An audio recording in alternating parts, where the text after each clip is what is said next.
Coming to you from the Blue Crew Studios in Temecula, California, it's the Whiskey Throttle Show, bringing you inside the lives and careers of industry leaders and legends pushing forward in action sports.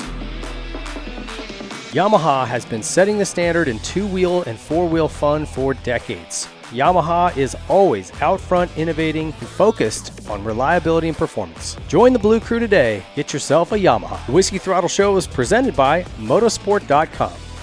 There's no need to even leave your home anymore if you need gear, you need parts, you need products, anything around your riding and racing hobbies.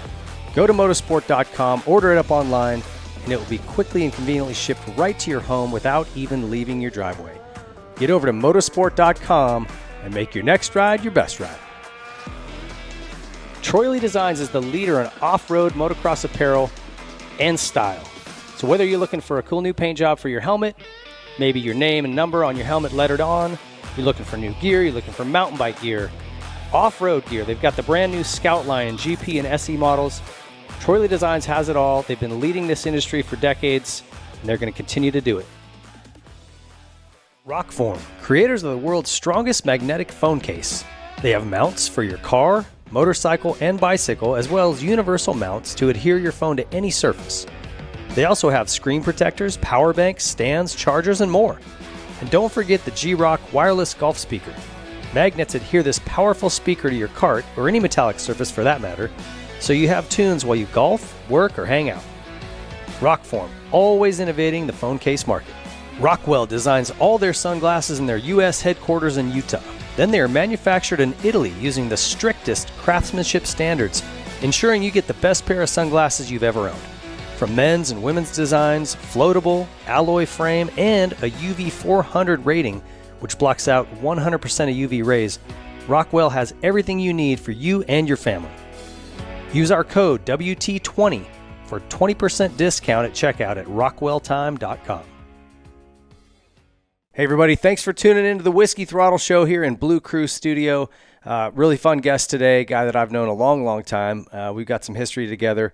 Former pro circuit racer back when they spent their first year on Kawasaki's. He's a SoCal legend and just a great dude. Mike Chamberlain, welcome to the show, dude. Thanks, Ping. Appreciate it. Yeah. Glad you reached out. It's been a while.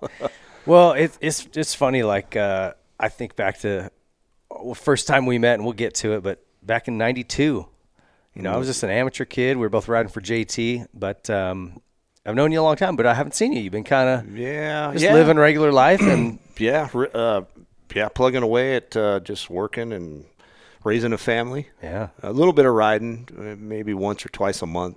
Okay. Play riding, but no track riding, but raising family, working. Yeah. Well, it's good, man. I mean, that you realize that's the more important stuff, right? Yeah. Because back when you're racing, it's like dirt bikes. Oh man, this is everything. Yeah, that's all you knew back when you were young like that. Live, eat, breathe, and sleep dirt bikes. Well, you were widely regarded as the fastest man at Perris. You and Donald Upton, I would say, you guys own Perris Raceway, and Perris held a lot of big events, GFI rounds, Trans-Cal, whatever it was. And so it's funny, like, there's a picture, we'll drop it in, where you beating McGrath and Craig Decker and guys who are really fast up-and-comers or went on to be legends. And, man, they were eating your roost out there. Yeah, Perris was the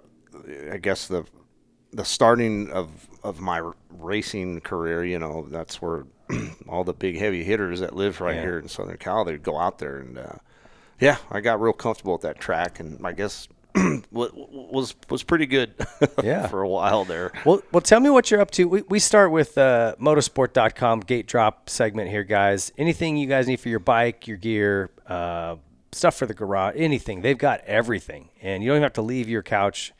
Motorsport.com, order it up, ship it right to you. Great deal, great prices. So, dude, tell me just like what you mentioned to me. You're in the kind of concrete and construction world. Tell me a little bit of what you've been up to since I haven't seen you. Let's see. I've been in the construction, concrete cutting, and demolition for the last 25 years. Saw cutting is what I kind of did after racing, and I ended up doing that as my career. And I kind of changed about 3 years ago, which I still do half the time while I'm at work, and then the other time I'm learning the dirt work part of all the dirt work before they start building stuff. So it's kind of a new little challenge for me the last 3 years. A new company I'm with, but it's that's pretty much what's going on as far as my my job wise. And you guys do commercial work, or is it residential? Commercial, yeah, it's all mostly commercial stuff. Yeah. Okay. Yeah. So that's about what I'm doing now. Is it something where you get up every day and you hate it, or do you actually enjoy what you do and work with good people? Yeah, I'm working with a bunch of good guys. They've been doing it since they were 18, 17, or whatever, the teenage years. So they're all seasoned at the type of work that they do. And I enjoy it. It's a new challenge for me with learning the dirt aspect of the job, but I still do my concrete cutting in-house for the company. But yeah, I'm learning a lot at 52 years old. Kind of a new little trade that I've gotten myself into. But it hurts in the morning putting on my boots. I was gonna say, did you get beat up pretty bad during your career? No, not really. I had a broken collarbone, and then I twisted my knee, but nothing major. No. Okay. No, nothing major. You showed me about 6 different over the bars crashes you had. Right. Yeah. No, I never got too really messed up. You got out clean, man. I did. Yeah, for a broken collarbone, and I hurt my knee pretty good when I was riding for Pro Circuit that year. And the last 2 rounds anyway, we'll talk about that. But yeah, I screwed my knee up, but nothing where I had to go in and get major surgery. Yeah. It was just a twist, real bad twist. But other than that, no. So when you say it hurts to get out of the bed in the morning and put your boots on, just being 52? Being 52 and, just, back, a little back pain. And, getting old sucks, dude. Yeah. It's been like I'm 51. I'll be 51 here in about a week and a half. Yeah. But it's like I'm starting to be that guy that's got to hold his phone further away. Yeah. I'm like, no, it's happening. It's all happening. Yeah. Yeah. But I don't know. I'm in the laborers union, so I'm on my feet all day, and I guess I look at it one way. It's keeping me in shape, but I'm still feeling the aches. Yeah, I mean, I'm working with the dirt on my feet, and I guess it's keeping me somewhat healthy and strong. You know, that's one good thing about it. Yeah, I'm not really. I tried to sit at a desk for 8 hours, and I couldn't do it. It's terrible. I fell asleep. I think after my racing career, I got a little desk job. I'm like, oh no. I got to be moving.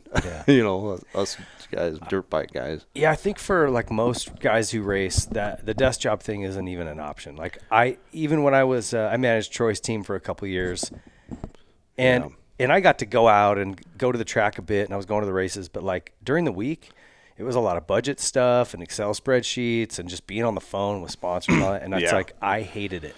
Yeah, I hated it. Right, just sitting at that desk. Yeah, so that's. We got to move a little bit more. Got to be, I'm just the way we're wired is. Yeah. Got to be weirdos. Something going on. Yeah, weirdos. What? How much do you ride? You said you ride a little bit. Like dual sport? Is that what I just bought a new dual sport, the Honda, the 450 RL. Yep. It's basically it looks like a motocross 450, but it's got all the smog and the stuff for the street. But I bought that last year, and I rode Glen Helen last week for that Kirk Caselli fun day. Oh, you did? Yeah. Okay. It was fun. I rode the big track. I still have the street tires or the intermediate tires, so it's bone stock.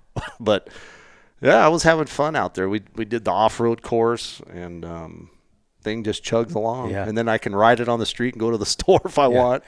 The tires are the hard part, right? Because if you're going to ride on the road, it's tough to go to a knobby. But if you put a knobby tire on those things, and get rid of some of the smog stuff, like Blake Baggett, he's got the KTM. I saw that video of him. He just rolls up to a track. He's got the blinkers and the horn. That's what I was out there at Glen Helen hitting that. And it was like it's kind of funny actually, passing guys with the blinkers and the horn, and the brake light. Nothing will piss a guy off worse. Come into a corner and just throw your blinker I thought out. It was pretty cool. Yeah, I saw that video of Blake riding that thing. I'm like, that's pretty. And he cool. gets after it. I mean, he's got the bike set up. Yeah, yeah. I got to get a silencer and pipe for mine, but it's fun. You think Mitch will hook you up? Hey, Mitch, you remember me? Have you not talked to him in a long time? I haven't seen. At Anaheim, maybe a couple years ago, I'd walk him through the pits and, hey, Mitch, and he's like, hey, Mike. But yeah, I don't know. But you don't know moto. You just kind of take it easy. Yeah, no moto, no. Just camping, going to the desert maybe once, twice. Well, actually more than that. 3 or 4 times a year we go camping. But no moto. I haven't raced in a while. Yeah. Oh, I was doing some of those SRA Grand Prix at Glen Helen 4 years ago. Okay. And about killed myself with the trying to stay on 2 wheels for 45 minutes. That's a 45-minute race out there. So, yeah. Decided that was enough That was a lot. When you I can't get hurt. I got to go to work Monday. So. That's it. When you got to get up and go to work the next day, it's like, But I'll race some little fun stuff once in a while if there's something coming up, but yeah, I haven't. Well, cool, man. Hey, guys, get over to whiskeythrottlemedia.com if you haven't. So much stuff over there, all kinds of moto, off-road, and dual sport content. All of our live shows will be ticket sales on there. Our merch link is on there. All kinds of things. Check it out. And our guest story brought to you by Yamaha. Join the Blue Crew. They've got support at all the races, great contingency. They have the Blue Crew, the YZ Challenge, which is really sweet if you qualify for that. And really, let's make the best bikes out there, so get on them. All right, so tell me about where you grew up, Mike. I don't think I ever knew this. You were like Long Beach? No, I grew up in Garden Grove. Garden Grove, okay. Yeah. Actually, yeah, my whole family, my dad grew up in Anaheim, and I was born basically in Orange, which the Orange Hall. Anyway, right by Anaheim Stadium, and then Anaheim, Garden Grove is where I went to high school, and Orange County kid my whole life. Do you have siblings? No. Only child? I'm the only child, yeah. All right. Yeah. So my dad was a construction guy. I was the only child, and my mom and my dad and myself had a house, just a little neighborhood home in Garden Grove. Yeah. So what did you do before dirt bikes? Like, what were you into? Did you play stick and ball stuff? And I played soccer, I believe, when I was 5 or 6, but I was pretty much born into dirt bikes. My dad was a flat track kind of was at the scrambles anyway back when he was in his 30s, I guess, or 20s. So when I was 4, I had a little mini Honda Elsinore, or what the heck were those, MR50s or something? Yeah. So, but yeah, other than that, just soccer, and then I had a dirt bike when I was 4. And then were you pretty consumed with it once you got the bike? That was it. Yeah. But what we did was enduros, the desert. So my dad was into the enduros, racing the enduros once a month out in the high desert. So I was. So that would have been late 70s when you got that was bike, 78. Right? Yeah. And so I got into enduro racing, which is all with time. You have a little like a roll chart. You got to go to a checkpoint. Yeah. But that was when I got into it, when I was racing the 80s. But it all started with the little MR50, I believe it was. Yeah, and I mean, really back then, I think it was just a lot of scrambles or flat track. Flat track was what my dad did. So the desert racing stuff. The desert, yeah, the desert. But my dad was more into the enduro, the CRC enduro races, which they ran once a month up in the high desert, a couple of different spots. So that's kind of where my dirt bikes. You had good memories of going and doing those, though. Would your dad race also? Like, was he still riding? Yeah. I would line up with him on the enduros because you'd have about a 4-man little starting point. You'd go out in the middle of the desert, make a couple of loops. So I would try to follow him, and that's how that's how I got started. Okay, chasing him around. He was on the IT 490 or the. Shoot, I forgot. The blue ones or the white ones, yeah. TT or IT, I can't remember, yeah. So I would be chasing him on an 80 and did that until 83 or 84. Just enduros, and then Okay. yeah. And then how did you get into moto? Like, So when did that happen? my first motocross little ride was at Corona Raceway. Used to be right off of the 91 or the 15, kind of where McKinley Street is, I guess. The off ramp, the McKinley and the 15. Off the 91? Yeah. Okay. Yeah. So up in the Hidden Hills or Hidden, I don't know what's Hidden Valley right up there. It's all homes now, Home Depot. But that used to be Corona Raceway. Oh, okay. So in 1982, I believe I went there for a little night race. I was 9 years old. And that was kind of my first little motocross type of riding. Other than that, before that, it was all desert trail riding. Yeah. So in 82, they had night races out there. And then they had some Grand Prix. But that was like a real small little motocross track. And then 85 was the De Anza Cycle Park. Okay. And that was kind of my first actual race. 1985, I believe. So were you on 125s by then? No. Still on the 80? Yeah. I was on the 80 up until 87. Okay. But, yeah, I had an 82 YZ80. They had a radiator in the front. Yeah. Oh, the bike was terrible, I hear. Yeah. Yeah, the mud would get clogged in the radiator because it was right below the number plate. That was my YZ80. And then I didn't get an 80 until 84. So 84, 85 was kind of the little motocross, getting more involved in the motocross, the local tracks. Okay. But De Anza Cycle Park, I believe, was my first actual where I would race there consistently. Corona was my first one, but I don't really remember much there. De Anza was rad. It's Did too you bad. go there? I never got to race there, but I did a. Oh gosh, I'm gonna forget his name. It was a motocross school, Russ Darnell. Yeah, do you remember that guy? Yeah, I did a Russ Darnell motocross school, and a couple of the days were out there. Yeah.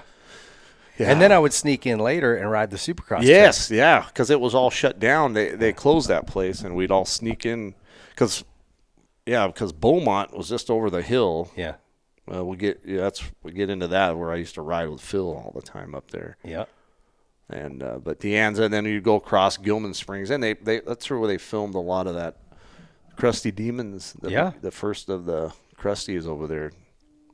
Yeah, it was either Ritchie Canyon or Beaumont, like all of those first videos. I think I went out there a couple times, Ritchie Canyon with the crew, Phil and Buddy Antonis. And yeah, Rhino probably. The Albrechts, yeah. Rhino, yeah. Billy Feltz, yeah. Billy Feltz. Yeah. All the boys. Yeah, yeah. So 86 was kind of the 80s. 84, 85 and 86 local motocross. Okay. On the 80s. Were you like beginner, novice? Beginner, novice. Okay. Never. I think 80 intermediate. I rode a little bit, but I was getting too tall. Okay. Who were you riding with? Like who was your guys? In 85, 86. I don't think. Shoot, I don't remember. Nobody really. Just some of the kids. I think a couple of the kids that I used to go to the enduros with, and then I believe in 87. Yeah, nobody. I can't remember. Okay. To be honest with you, nobody that you still ride. Yeah, exactly. Okay. So when did you start getting good?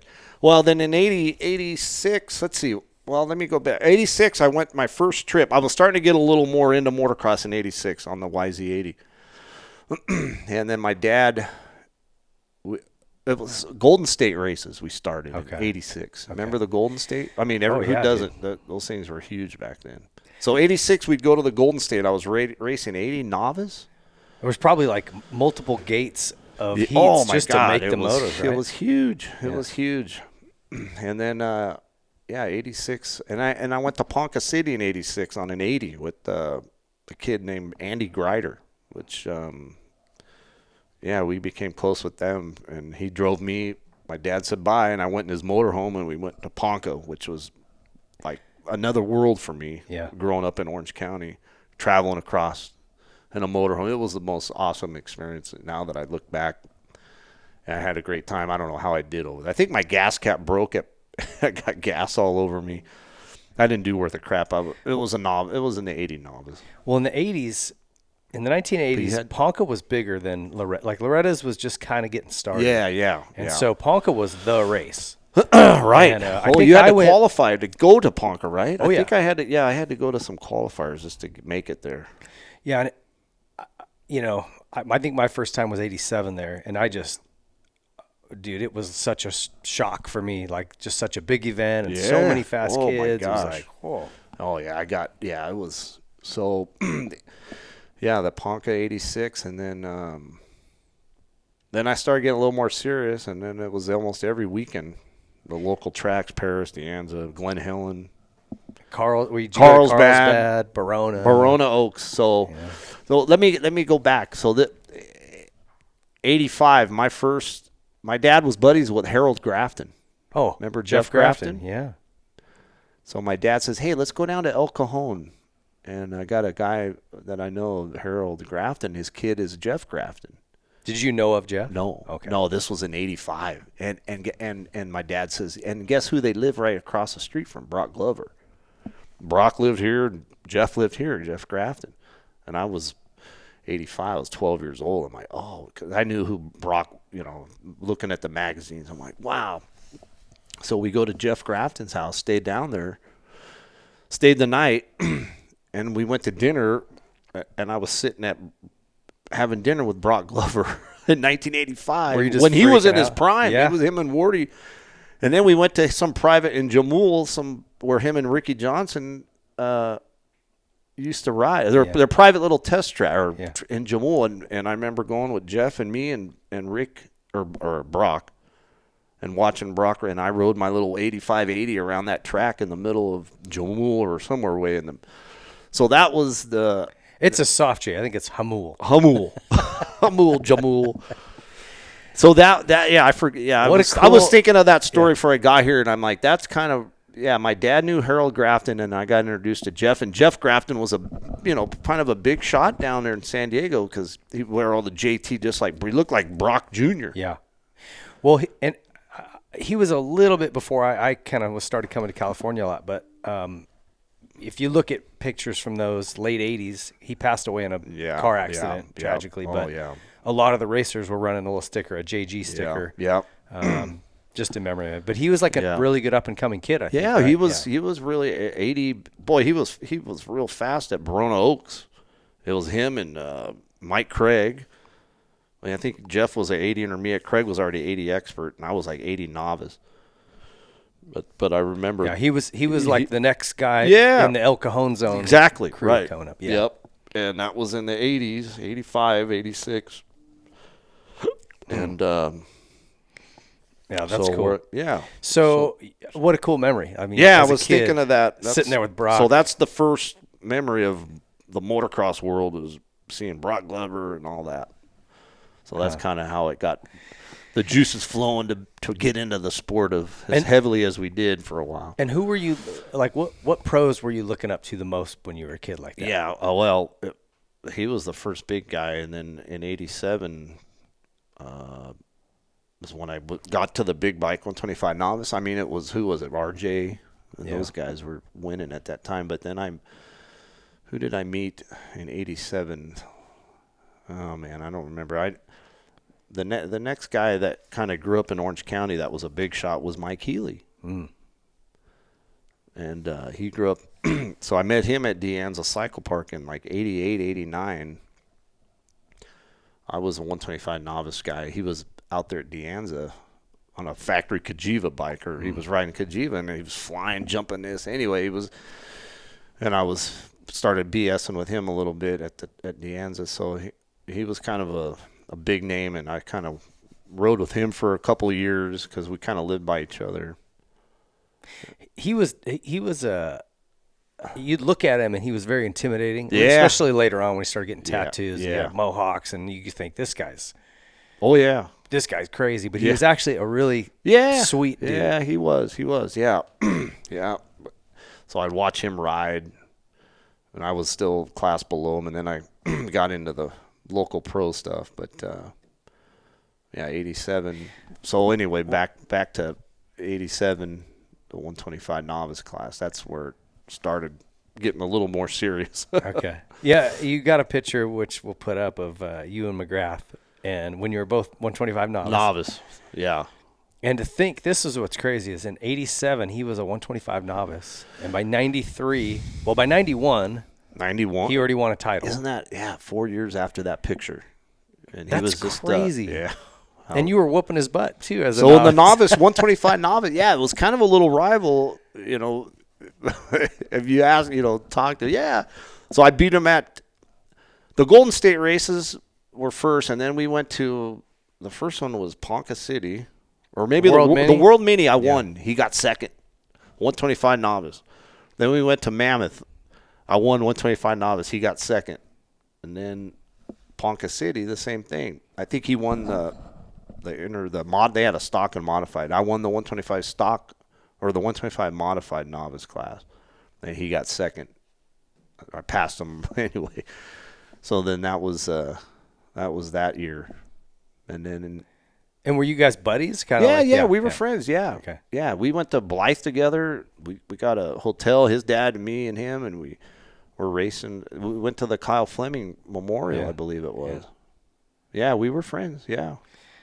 Were any of those? Did you go to the Kyle Fleming Memorial any of the years when Kalos would show up with that bus? Yes, I believe. Yes. Yeah, I remember that. Yeah, I think I went to one or two of those races out there. I don't remember the years. I went 87, 88, 89, but okay. One of the years I went, he'd pull like, I don't know, 6 or 8 mini bikes or whatever, factory Hondas out of the back of that thing. You're just like, whoa. I remember seeing him at Ponca too with that with that bus. Pretty cool. Yeah. So you were winning titles in the novice class at these amateur races. Yeah, local. Yep. And then I went to those 3 big races, the Ponca, World Mini, and Mammoth, which were pretty big races, and I won those in the novice class, 125 novice. Yeah. Was anybody helping you with your riding, or were you guys just riding with buddies? Riding with buddies. Yeah. I mean, not that I remember. Yeah. I think I met, Phil Lawrence was my next guy who I was riding with, but I think I didn't meet him until 89, 88. But that's who. So how did you meet Phil? Because this is I don't kind of remember. I don't remember how I met him. I probably one of the local races. Somehow he knew somebody that I was talking with, and I ended up meeting him. And I think 88, 89 is when we started hanging out a lot. Okay. Good old factory. Factory Phil. Yep. Okay, so when did you turn pro in 90? Yeah, the end of 89, 89, 90. And so how were you doing in the intermediate class? I wasn't that. It was McGrath and Immig and Phil and Chad Pedersen and, a couple other guys that were winning the Golden States. And I was like 10th or 11th in 88 because 87, not 88 intermediate, 89 intermediate. So it was Immig and Pedersen and Phil. I think Phil was top intermediate. Were maybe Albrechts too? Maybe Joel. Maybe. He got hurt real bad at Mammoth, but up until that, he was fast. He might have been up there too. Clowers, Budman. Oh, and Buddy. Yeah, Antonis. Jimmy. There were so many fast guys. Gaddis. Yeah. Button. But I remember Immig always winning the Golden States. In the intermediate, I believe. And him and Chad Pedersen. Remember Chad Pedersen? He's a good friend of mine. He was in my wedding. Really? Yeah. Wow. The original swap. Yeah. He was. So that Golden State Series was just the who's who in the mid 80s and late 80s. Yeah. And I was in the mid pack. And then, anyway. So then, 88. I think 89. Yeah. Then I turned pro, local pro. Okay. Perris Raceway and let's see what other. Yeah, that was it. Okay, then Anaheim was my first 1990 125 pro. But had you done any local pro racing? Just a couple, maybe like local. Yeah, I think Perris and Glen Helen. Okay. LACR. Yeah, just local pro. I didn't go anywhere far. Okay. And how was that going? I mean, local, yeah, it was going fine. No big names were out there, but I was in the top 3 or 4, I believe. Okay. On the local scene. Okay, so 1990, yeah. You said 1990. I'm going to go do some supercrosses. What were you riding? Yamaha. Yeah, I was Yamaha all from the little bikes up until 1990. Okay, smart man. Yeah, yep, Yamaha. Yep, that's my dad. Yamaha.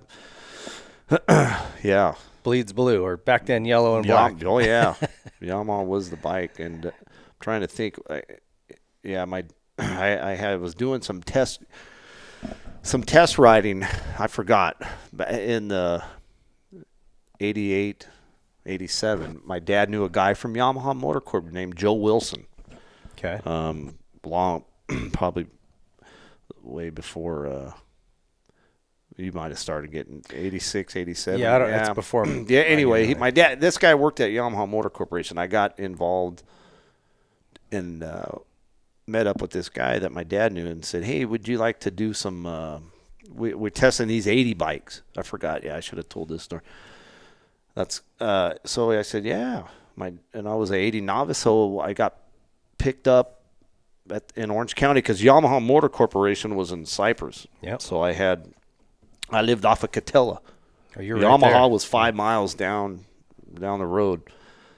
So I met, I think it was Ed Scheidler. Ed was a big R&D Yamaha. Yeah. So anyway, I was still in my 80s, and they picked me up in the box van, and I would go test at Perris or De Anza as a little test rider on the Yamaha with the factory. Your dad would just be like, all right, see ya, and you hop in the van with a stranger. Yeah, right. Yeah, no kidding. Different times back then. Different times. Wardy used to tell a story.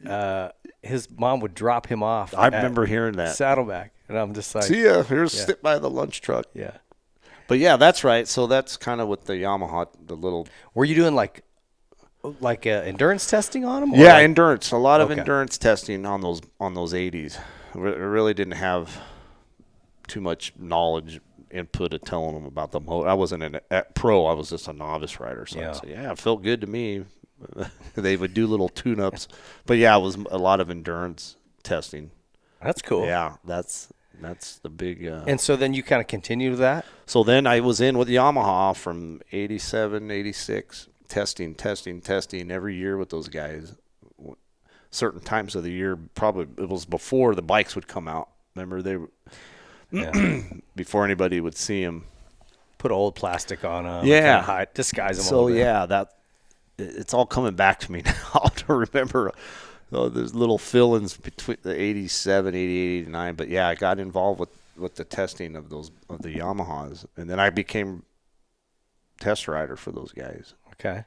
In 1991 or 90, they gave me a bike, a Yamaha, and then I got free parts. And then they gave me another bike, 2 bikes the next year or something, in 91, 92. And then I got in with Dubach. From 1990 to 92, I was pretty much testing a lot, getting free parts from Yamaha. So did you know Randy Lawrence then? Because he was working for Dubach then. No, Dubach. No, who was working for? Was it Steve Butler? Butler was with Emig when he finally moved up to pro, Okay. But Randy was with Doug at least in 92. Yeah, maybe. Oh, yeah, okay. But then I hooked up in 91, 90. I think Doug was still testing with those guys. Okay. But he was a factory. He would come test. But anyway, I was just doing the testing, the little pre-production stuff. But he would show up, and that's kind of how I met Dubach. Became pretty close with him. Okay. So that was. So you move up to pro. Was Yamaha helping you with like bike development, or just kind of like here's your bikes, here's your parts? Yeah, here's a stock bike. If you need some parts. Did Mitch help you with them, or like who was doing your stuff? In 1990, I think I got a Pro Circuit pipe and some suspension. I don't know if I bought a pipe in 1990 from him. I don't even know if he gave it to me. Yeah, 120. I just turned 125 Pro, so. But I was still, racing the local, winning some of that stuff. Yeah. It's so funny how different the times were, right? Like, so you're about to go to Anaheim for your first Supercross. Yeah. You don't have any test track to ride. No. Like, where were you riding to prepare? Paris? Out in the Perris, up in the hills out here. I think that's when I was hanging out with Phil in 1990 a little bit. We'd go riding up in the hills and make some little tracks, I guess. I didn't have I didn't test on any Supercross tracks. We would just make our own little jumps out of the hills, I guess, you know. Did you, I don't know if this was there back that long ago, but off the 60 freeway, kind of in Rubidoux? Yeah. Oh, yeah. There was that track on the side Yeah, of the there's hill actually a picture in that portfolio I showed you. Yeah, Valley Pyrite. Pyrite, that's what it was, yeah. Yeah, that was a big that was like the local little Supercross. It was anybody could go on it, I guess. It was pretty gnarly. It was gnarly, but it was not like a Supercross track at all. No, it was it just had jumps. Right. You know, someone took a dozer out there and built some jumps. Yeah, that was it. 19, and then 91. That's so funny. And now guys have like their practice bike is built exactly the same as their race bike. They have test tracks with skiddies and water trucks, and it's just a different world, man. It's crazy. Yeah, they definitely have good setups now. So there's really no prep for Anaheim. You go to Anaheim 1, and what happens? You get a 17th? Is this Anaheim 1 here? Yeah, Anaheim 1. Okay. I think, I got 4th place on the LCQ, so I was 16 years old. Yeah, 16, 1990. Because I turned 17 in April, 4 months after that. So I was 16, 125 Pro, got 4th in the LCQ. I made the main. I was like, yeah. Because I grew up in Garden Grove, 5 miles, so I had a lot of friends. And so it was a big thing for me just to make it to the night program. And I think Mike Craig won that night. I was just like, I made it to the main. I could not believe I made the main. I was so happy. When you went out there and rode the first lap around the place, or even just rolled into the stadium? What do you remember from that? I just couldn't believe it, you know. That was an Anaheim Stadium, had 80-some thousand people. The stadium was complete. Now it's half, but, it was this 16-year-old, you know, my eyes are like this looking at the track. Oh, I'm supposed to jump this stuff, you know. Nothing of what I was used to. Not like some of the kids now. They got at 13, they got Supercross at 12 years old. Oh, yeah. Well, you have to now. Like you got to get used to it early. Yeah, everywhere I guess it's a rock waterfall now, all that feature is, that was all just standstill. Well, you know why? Because of the earthquake in 94, the Northridge earthquake. That's when that stadium got they demoed because it got all cracked on that side. Oh, I didn't know. That's why. Yeah, the 94, I believe. Was from that earthquake that screwed up that side of the stadium, so they redesigned it. I think 94, I believe. Yeah, I think you're right. I think it went from like almost 80,000 seats down to like 40. Yeah, now whatever it is now, 40 or maybe it was 60-some thousand. I don't know. Anyway. Maybe 65 something, but now it's like 40 something. Yeah, crazy. So I rode that. Yeah, Anaheim. That was my first one. So you were hyped. Just you made the main. Yeah. Yeah. All right. So you did Pasadena.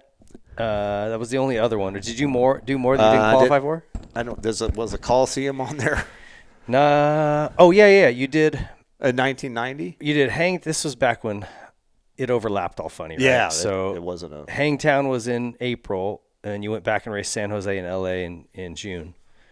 Okay, so that's So Hangtown was your first national? Yeah. How'd that go? Probably horrible. I don't know. What 31st. Yeah, out of 40. Was that on a 125? I can't remember. Yeah. Everything was 125. Yeah. Yeah, so that was just. In 90, who would have been, like, Guy Cooper won the national title outdoors, I think, right? Yeah, 90. Ty Cooper. Davis was winning Supercross, maybe? Yep. And do I have that right? And maybe Ty Davis and Kyle Lewis. No, not Kyle Lewis. I want to say maybe like Robert. It was Naughton. Mike Craig. Mike Craig won Anaheim that night. But it was Ty Davis, I think. I have to go back and look. I can't remember. Yeah. So I was just happy to be in the final. But your best was a 12th at San Jose. Not bad. That was in the 250 class, wasn't it? No, 125. Really? That year, yeah. Okay.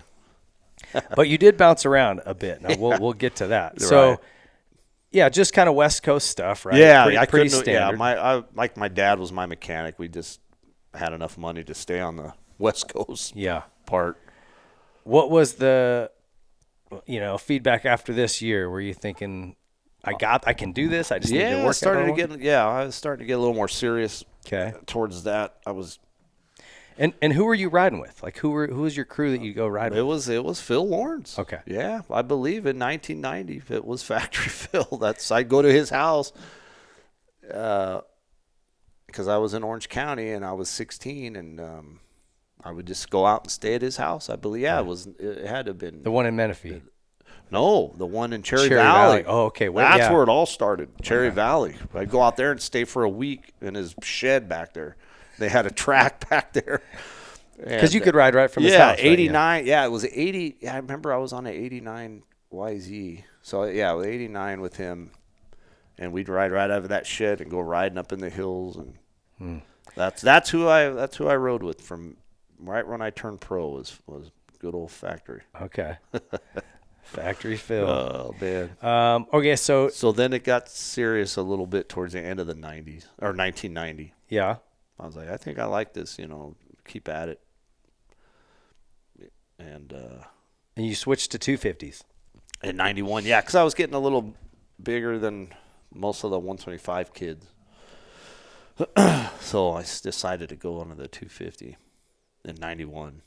Okay. Same situation. You got no Supercross track to ride, really? No. But I was doing a lot of testing for Yamaha in the R&D department. So I was getting bikes and some parts. Okay.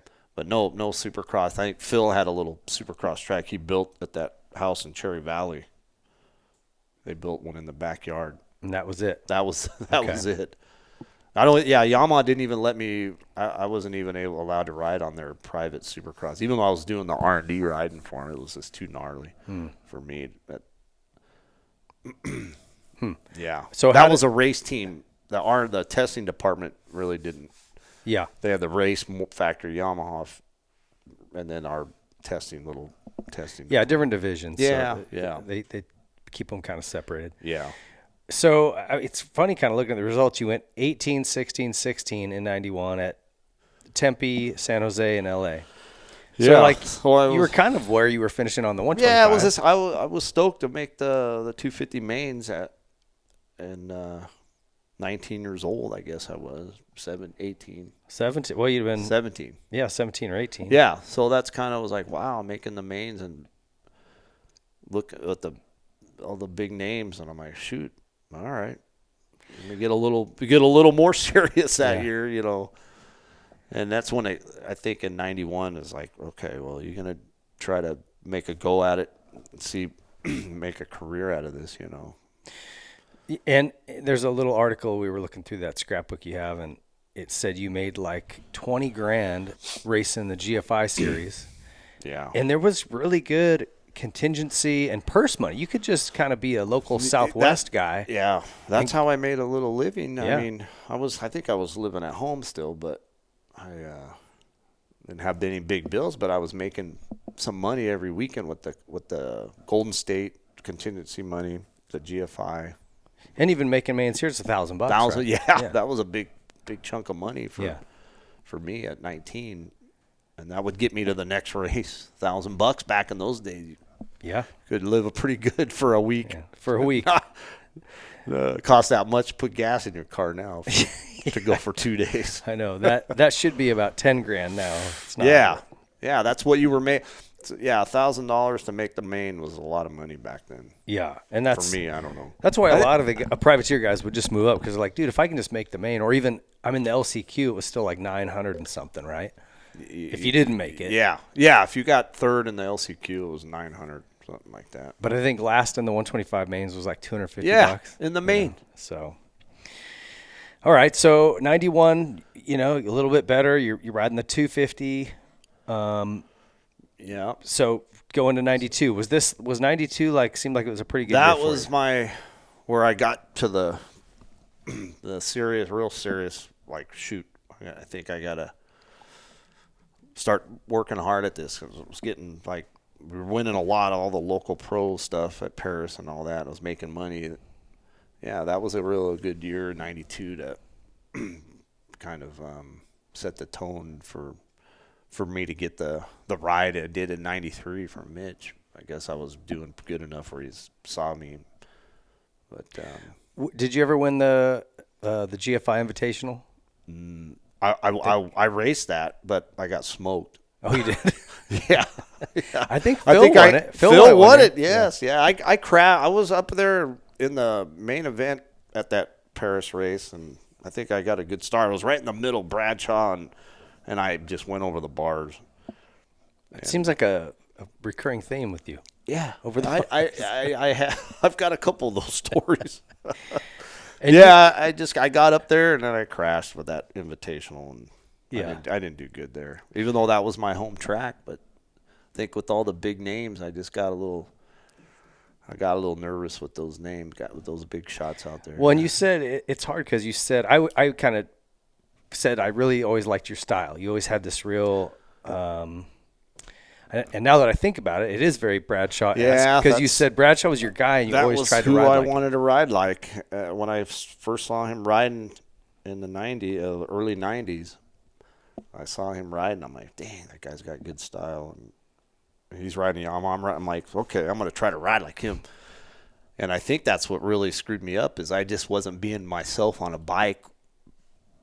I know, just comfort. All right. I was like, okay, how's he got his handlebars? How's he got his arms and everything? Because he just seemed like he had such a beast style riding. So I wanted to imitate that. And I think it screwed me up trying to, ride like that guy, even though he was the number one dude. And I just tried to get his style going, but it didn't work out for me. But it was it looked cool for a lap or two. Then my arms would get pumped up. trying to keep your elbows up. Yeah, I don't know. He just had such a cool style. I just tried to. He really did. I mean, tried to emulate it, and it didn't work out. But it's a shame, like younger kids, they just don't. They don't even know who he is, or they don't. No. He was so gnarly back then. Oh man, he was. Yeah, he was another level. Okay, so that '92 season. Talk to me about that year. How did it go? Yeah, let's see. 92. And you're on a 250 again. So I'm on the 250. Yeah, I was winning some of the at the beginning of that January was the GFI. They had the GFI. I don't think the Golden States were around anymore.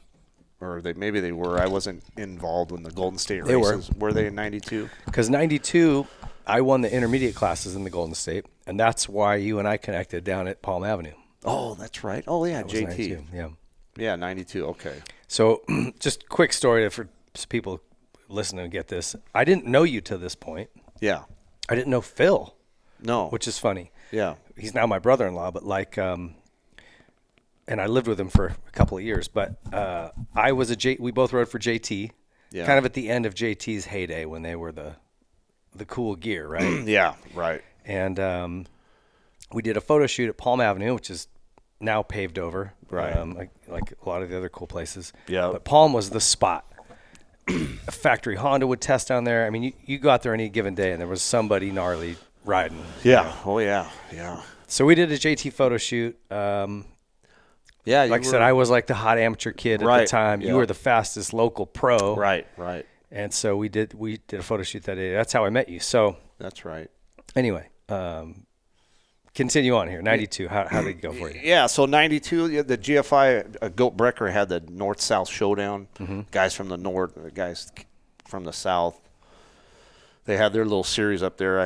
We had ours down here. It was Perris, I think Perris, and I don't know what other track. Was it Glen Helen they had, or I don't know. Goat had his little the series here, and then he had one up north at a couple of tracks. I can't remember the other tracks he had. Glen Helen definitely had one. Did it GFI? Yeah, I don't remember. I don't know. Sunrise, probably. Maybe Sunrise. Huh? So anyway, that was in the January part of the year, Super Anaheim. So I was winning all the big GFI South races down here. 125, then I'd jump on the 250. You know how you would do that in the same 4 motos in one day. Do they still do that at the? You still ride 125, 250? I don't know. 4 motos, yeah. So that was the days. So I'd win both of those classes, and then I think I got a little more confidence, and then I went to Anaheim, a whole shot in the main event in the 250 class. Or was that where you That's went over the bars? No. Oh. No, that was at the Coliseum. Okay.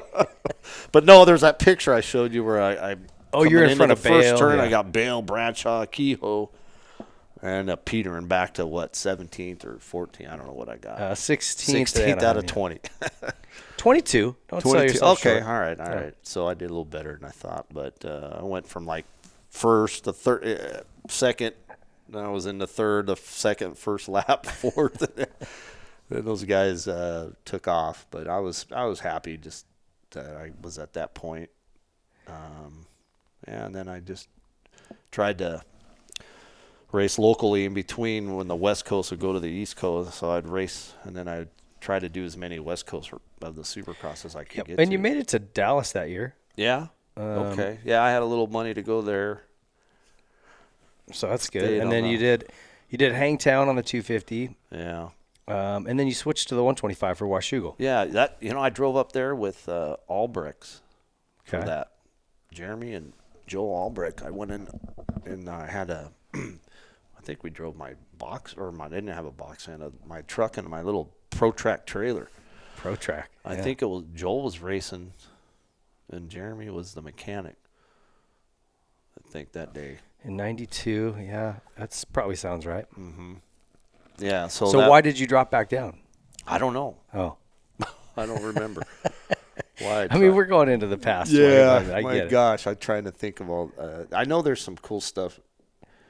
How did you get connected with JT? Did you know Danny Doby? Yeah. Was that the? That name rings a bell. Gosh. Okay.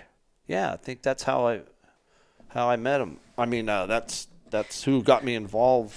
Yeah. Was he like the rep? He from was like JT? the JT rep. But I'm trying to think how I got in touch with that guy, or he might have maybe at one of the races he came up.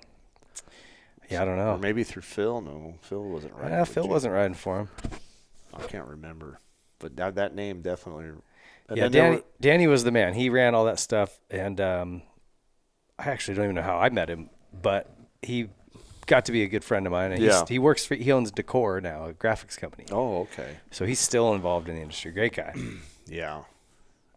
But what do you remember from that photo shoot? Because they made a T-shirt of me, and it was like the most ridiculous T-shirt. It's like me going through a berm, and there's roost spraying, and it says "blow chunks."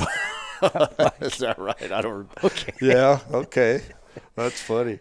That's when everything was pink and Yeah. day glow or Lots of neon. Yeah, I remember you.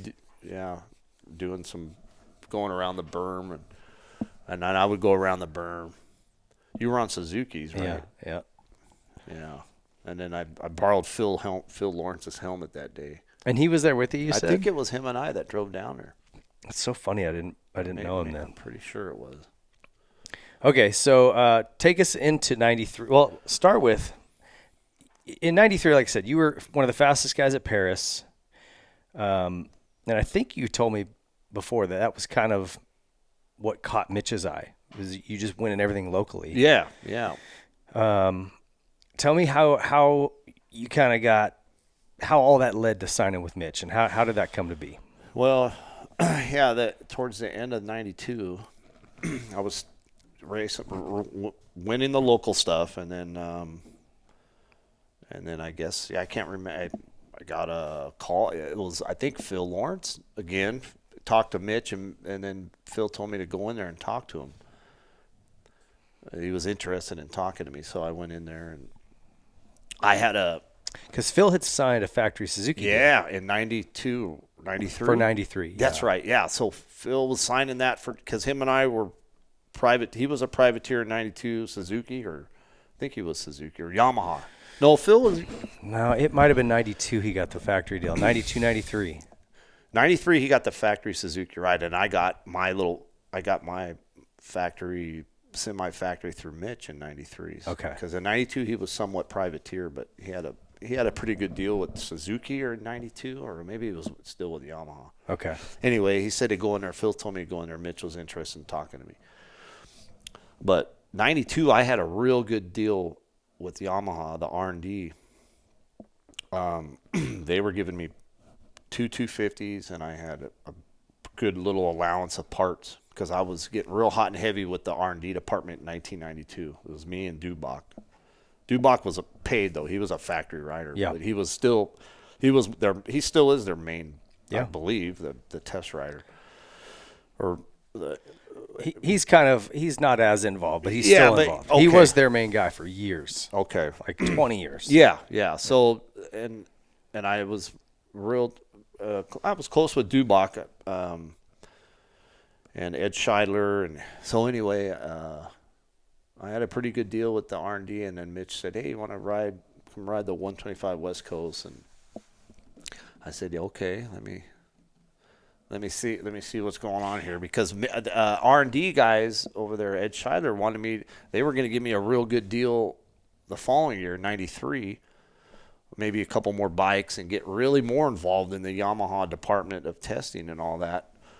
And Ed Scheidler, good old wise Ed, said, "Hey, I think you're a little immature and still a little young to go jump to to that pro circuit ride, you know." And I said, bullshit. I'm good. I'm ready for this pro circuit ride. And because I just wanted to get your perspective on it, because 91 and 92, that team, they weren't Hondas, but they won everything. Yeah. So even though they had switched to Cowies for 93, you got to be going like, oh man, like this is the team. Like these guys this is a winning team. Yeah. They've won already 4 titles. Yeah. You know? Oh yeah, for sure. Yeah. I was 3. like, nobody knew it was switching to Cowie. So I'm like, oh my God. Cause McGrath was, won all that in 92 on the peak bike. And Swink won on the East. Yeah. So I'm like, what? I'm getting offered, because that was a big deal. Like Mitch was like, "Hey, where you want to ride from?" I'm like, oh my God. I thought we each get our own box van. That's how in 92, they all had their own box van. It was huge. Yeah. Then Mitch, asked to do this, and I said, okay. So then I told the guys at Yamaha. You knew it was going to be on Cowies, right? At that point? I didn't at first. Oh, you didn't? No.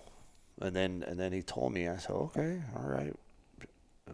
I had to tell Yamaha, and they were like, okay, well, because I kind of had a home there in the testing department. Yeah. And who knew what that could have led to? I could have been, even though I never became a fastest motocross, I could have had a career at Yamaha Motor Corporation if I was mature enough to see the future. Well, Wise Ed was right. Wise Ed was right. Yep, that guy. God, I love that guy.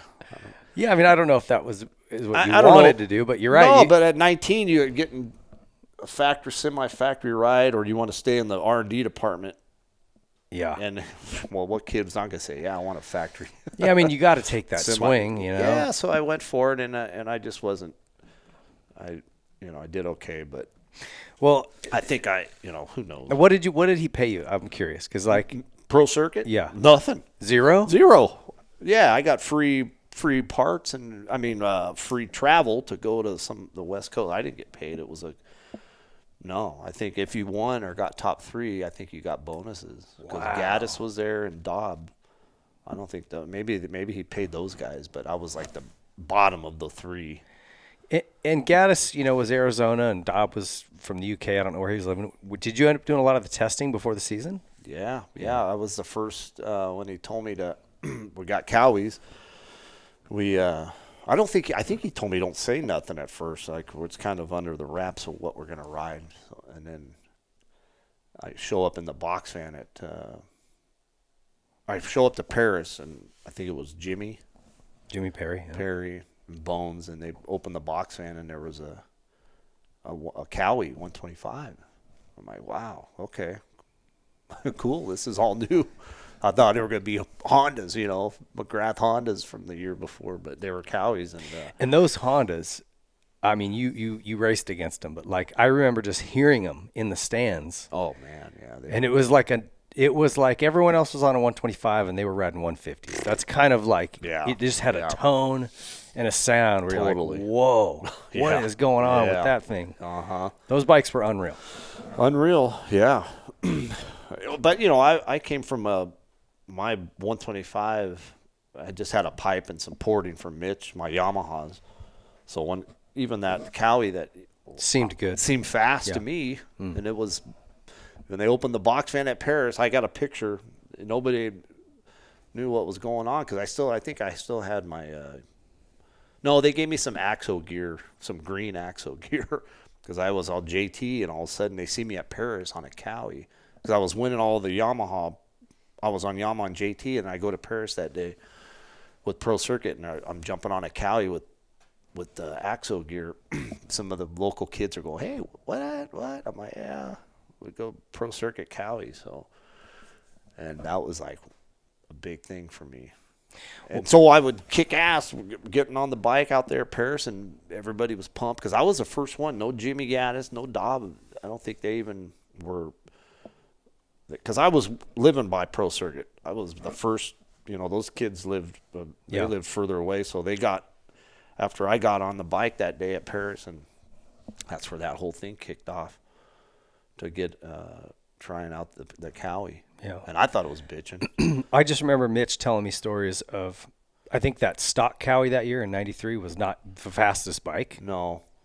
And the stories of listening to Mike Hooker and Mitch and those guys talk about how hard they had to work to get it to run. Yeah. They blew up so many bikes. Yeah. Late nights on the dyno. Mm-hmm. To try, and their standard is what they had on the Honda, right? So they're trying to get back to that. And yeah. And I would show up, I'd go to they had their shop there, and we'd go, I'd be all right. And I'm like, damn, this thing sounds bitchin'. To me, it was great. But I guess they were trying to, but the Hondas the year before, they knew what the horsepower and they could see it, but I don't know. It seemed fast to me. I rode great on it at the practice tracks and the local, and then got to the first round in the West Coast. I don't know. I think I crashed again. Well, so you finally were able to ride the Cowie track, right? Yeah, and I was fast as shit there. Yeah? Yeah. In the practice, I was riding that thing really good at the test track, and I was there. Dobb was there. I think Dobb went 2 laps and broke his wrist over the triple at the Cowie track. So then it was just me and Gaddis, that whole Supercross thing, that West Coast Supercross. Yeah, Dobb was out until the Nationals. Yeah, I guess I remember that. I think he won a national. He won Unadilla, right? Yeah, well, he came back. He came back and kicked butt, but he was off that. Or maybe that was 94. Maybe it was the next year. Because he broke it in January or December, right around Christmas time, right before Anaheim. Yeah. And I think he ended up healing up maybe before, or maybe it was the 94. I don't know. Yeah, anyway. Yeah. Either way. That was. So was it like just the pressure of the races? Because you're saying you were ripping. I was ripping at practice. I was always feeling good locally.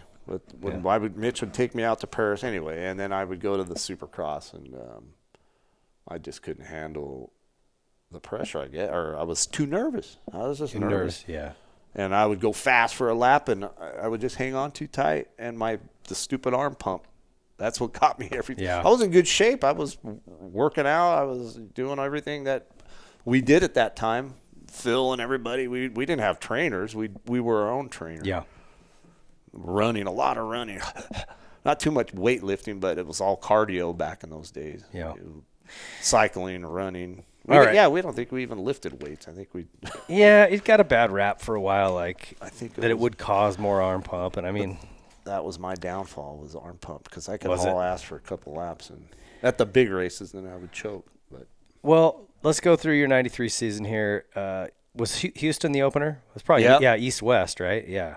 So you got 12th, which, it's the best from both coasts. Yeah.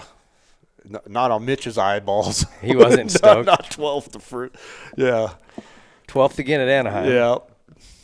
And then 22nd at Seattle. You crashed? I crashed, I believe, yeah. Okay. I don't know what happened. Yeah, 93. so 2 12s, so 22nd. And then I had somewhat of some sunshine there. Where was that? San Diego, the next one? San Diego 7th. Yeah. And then we went to Gatorback. So weird. But Gator, to me, the top 20 in an outdoor national, I thought was all right. I mean, I was expected to get at least top 10, being a pro circuit rider. Yeah. In an outdoor race. Yeah.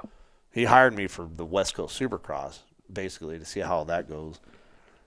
And I should have been top 10. I don't know. I got 17th. I think Gaddis was top 10 that day. Was he?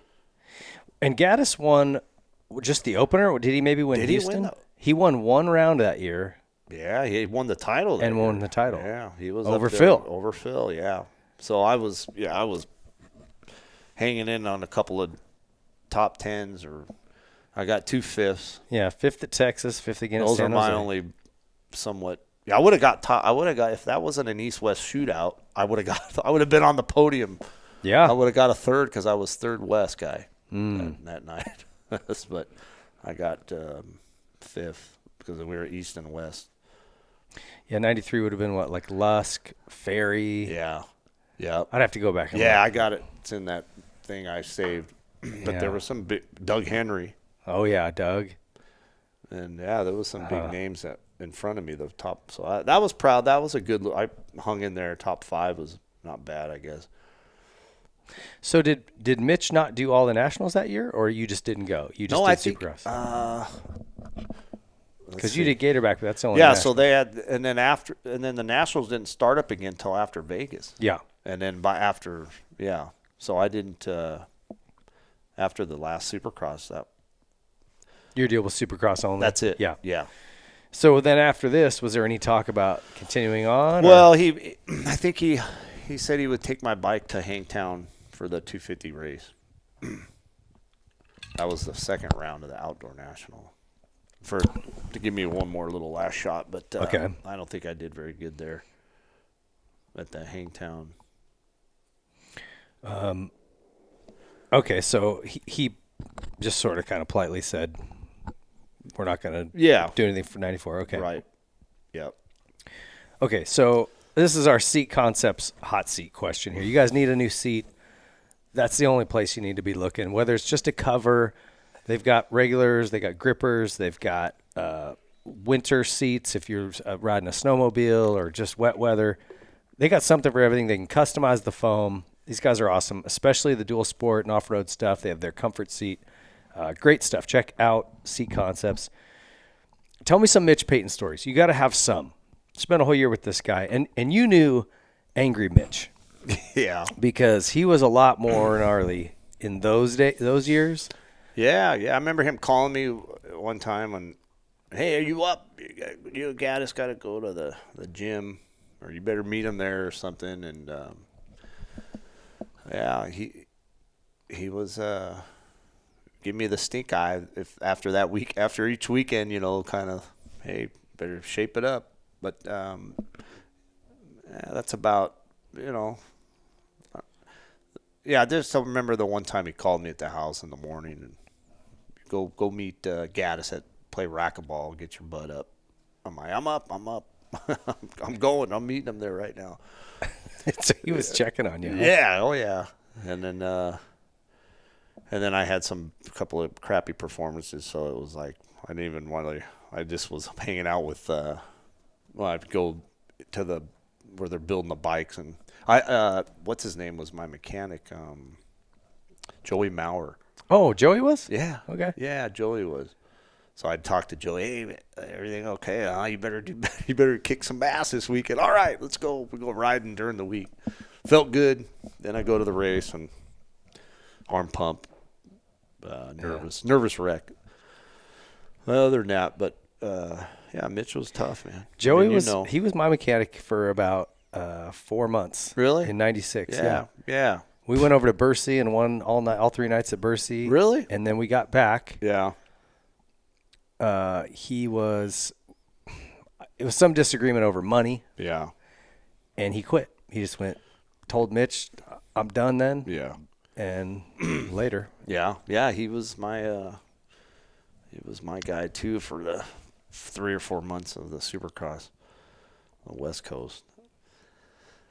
So yeah, that was it. I think I ended up 8th overall in the points, which I guess was not bad, but he wanted better. Yeah. Oh yeah. Do you have any funny stories with him? You guys ever had any good times together? No, not really. No, I think it was strictly, business. Yeah. I didn't hang out. Did he ever yell at you? Yeah, I think he did, like, a couple times after the race. Yeah, he didn't look very happy. Yeah.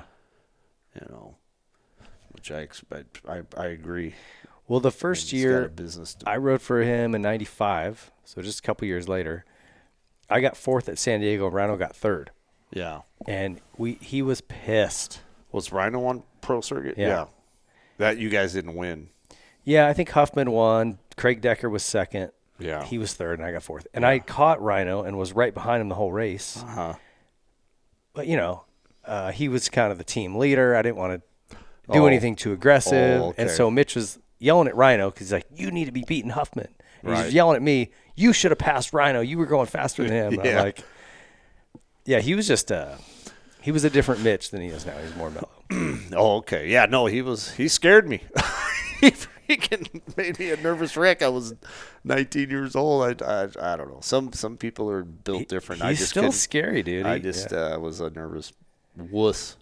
But he back then kind of that's how he managed. Was very like iron fist and yelling and intimidation, like kind of. Yeah. He learned over the years like that doesn't work for everybody, right? Like for you, it would have been about, hey man, what this was good. What can we do to? Yeah, I think get you to relax. Yeah, I don't think I never felt relaxed around him. I was nervous. I didn't open up, or he didn't open up. He was business, and I was like, okay. Yeah. I think when I get more relaxed with the situation, I do a lot better at things. Yeah, like with where I'm doing at my job now, it's the first 2 years, I'm like, what did I get myself into? Learning the dirt work part of it, because I was always concrete cutting, and I was doing my own little thing. I knew my trade for 20-some years. Now I'm in the dirt part of it.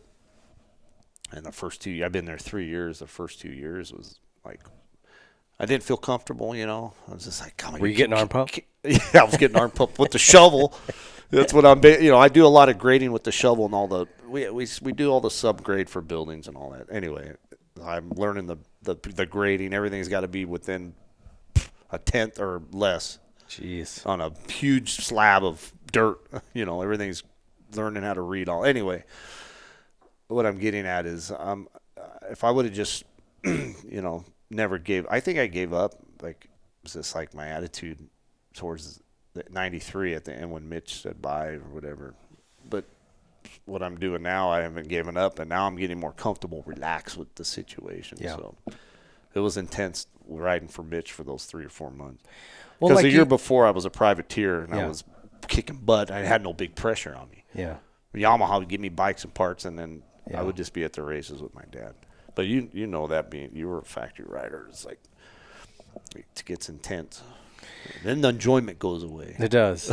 Yeah. I don't know how some of these top guys, McGrath and how they keep that motivation for that. It's a lot harder than people, Oh my gosh. When people say like, you'll complain about the pressure of it or too many races or the travel. You'll say something like, dude, you don't even know hard work. I do construction for a living. It's like, yeah, I'm not saying that's not hard, but if you've never been in those shoes with Mitch, like eyeballing you from across the room, and there's an expectation that you have to be here and you're here. Right. It's brutal. Yeah, it is.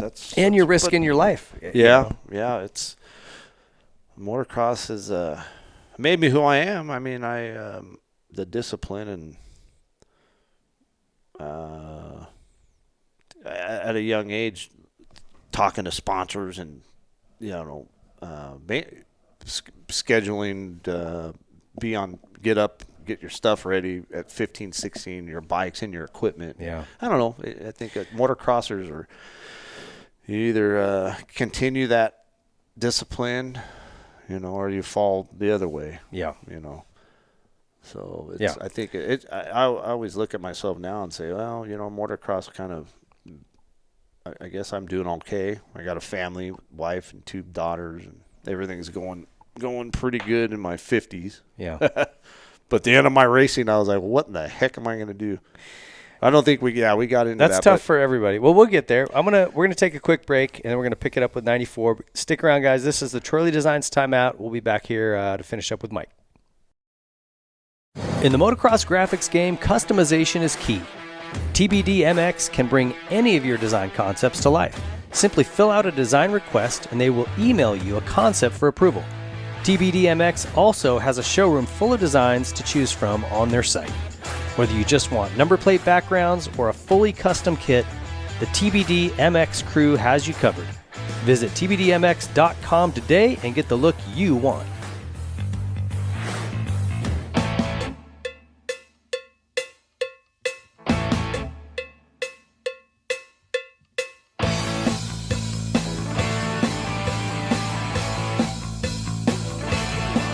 There is a reason every AMA championship in the past decade was won on Dunlop tires. They are the best. Choose the best performing tire and a brand that has never wavered in their support of our sport. Choose Dunlop. Pro Circuit. Pro Circuit products are designed with one goal in mind: winning. Through passion and hard work, Pro Circuit has operated the most successful 250 team in the history of the sport. They use that same formula when developing exhaust, engine, and suspension parts for every brand. When only the highest level of performance is acceptable, trust Pro Circuit. At Seat Concepts, our handcrafted seats are made in America. Visit us online or call today. Seat Concepts. Ride the world with us.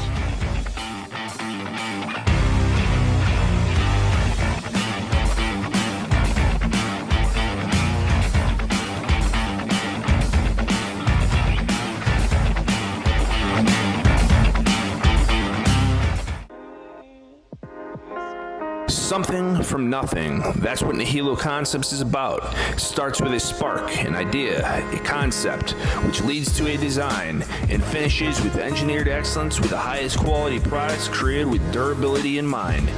All our products are made in the USA at our state-of-the-art facility in Stuart, Florida. Whether you are a weekend warrior, ride for fun, or at the highest level of competition, Nihilo Concepts offers innovative titanium, aluminum, and carbon fiber parts for your dirt bike. We offer a wide variety of products that you can customize to your liking. Browse our site for foot pegs, brake tips, engine components, specialty tools, frame grip tape, lever grips, carbon fiber components, motor stands, our secondary on-switch, plus much more. Head to NihiloConcepts.com and see for yourself why factory teams like Red Bull KTM, Rockstar Husqvarna, Troy Lee Designs Gas, Orange Brigade, Club MX, KLM Gas, and some of the fastest riders in the world choose Nihilo Concepts. The inspiration for Element, interestingly, was from working with my coaches. I sat down with those guys. I'm like, hey, here's what I'm doing. What should I do? And they looked at everything and they were like, you need more electrolytes, specifically sodium. And like most people do when they have a coach, I ignored what their advice was. You're kind of like, well, I salt my food, I'm probably good. And it took me at least a year to finally listen to these guys and do what they asked me to do. And it was just a switch flip. It was just so obvious that this was the critical missing piece to the story. And it's ironic that this salt piece was like the linchpin, the keystone to making all the rest of that work.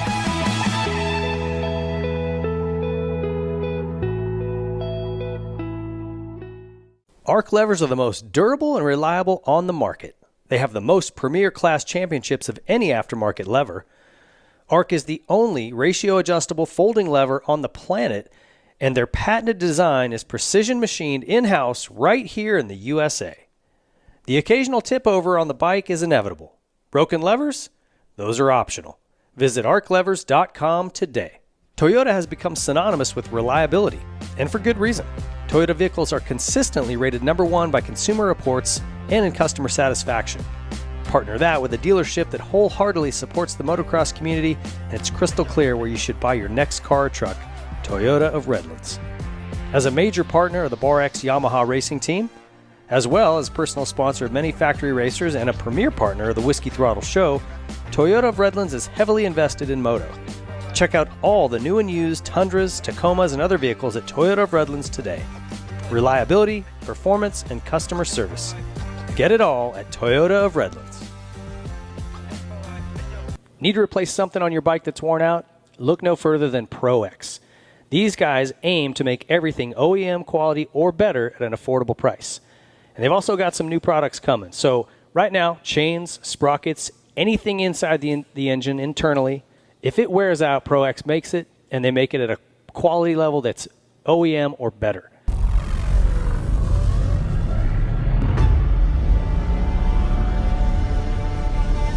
The Specialized Science Club introduces the Levo 4. An electric mountain bike so advanced, it borders on sorcery. Together, you and the Levo 4 become a harmonious hybrid of organic and synthetic. It's a rider-enhancing machine that transforms you into a cycling cyborg. 720 watts of power and 111 newton meters of torque, amplifying your mortal muscles, allowing you to bend space and time to your will. All channeled through futuristic suspension, with honed geometry, granting super control while traversing extreme terrain at hyper speed. With supernatural power delivery, you'll have super traction to conquer climbs where others spin out. And you'll tire, if at all, before the bike does. Thanks to the Levo 4's super range. Every good podcast show has got to have an underwear sponsor, right? Well, we went right to the top, Ethica. These guys make the best underwear. If you haven't tried a pair, you don't know what you're missing. Your life hasn't even started yet. So try a pair of Ethicas on. Go to Ethica.com. Use our code Whiskey20. Get you 20% off. And give all of your nether regions a break, man. It's vacation time for the boys. These things are comfortable. You're riding. Your butt's not going to get all chafed. These things are awesome. And guess what? They don't just make underwear. No. Tees, hats, beanies, sweatshirts, shorts. For kids, ladies, toddlers, old people, everybody, you name it, they make them. You know what else they make? Moto gloves. I didn't even know that. I just found it out. So get over to Ethica.com. Check them out. These guys are awesome. Whiskey20. Use our code. Don't cheat me now. Get 20% off and put your buns in the best undies around. Ethica.com.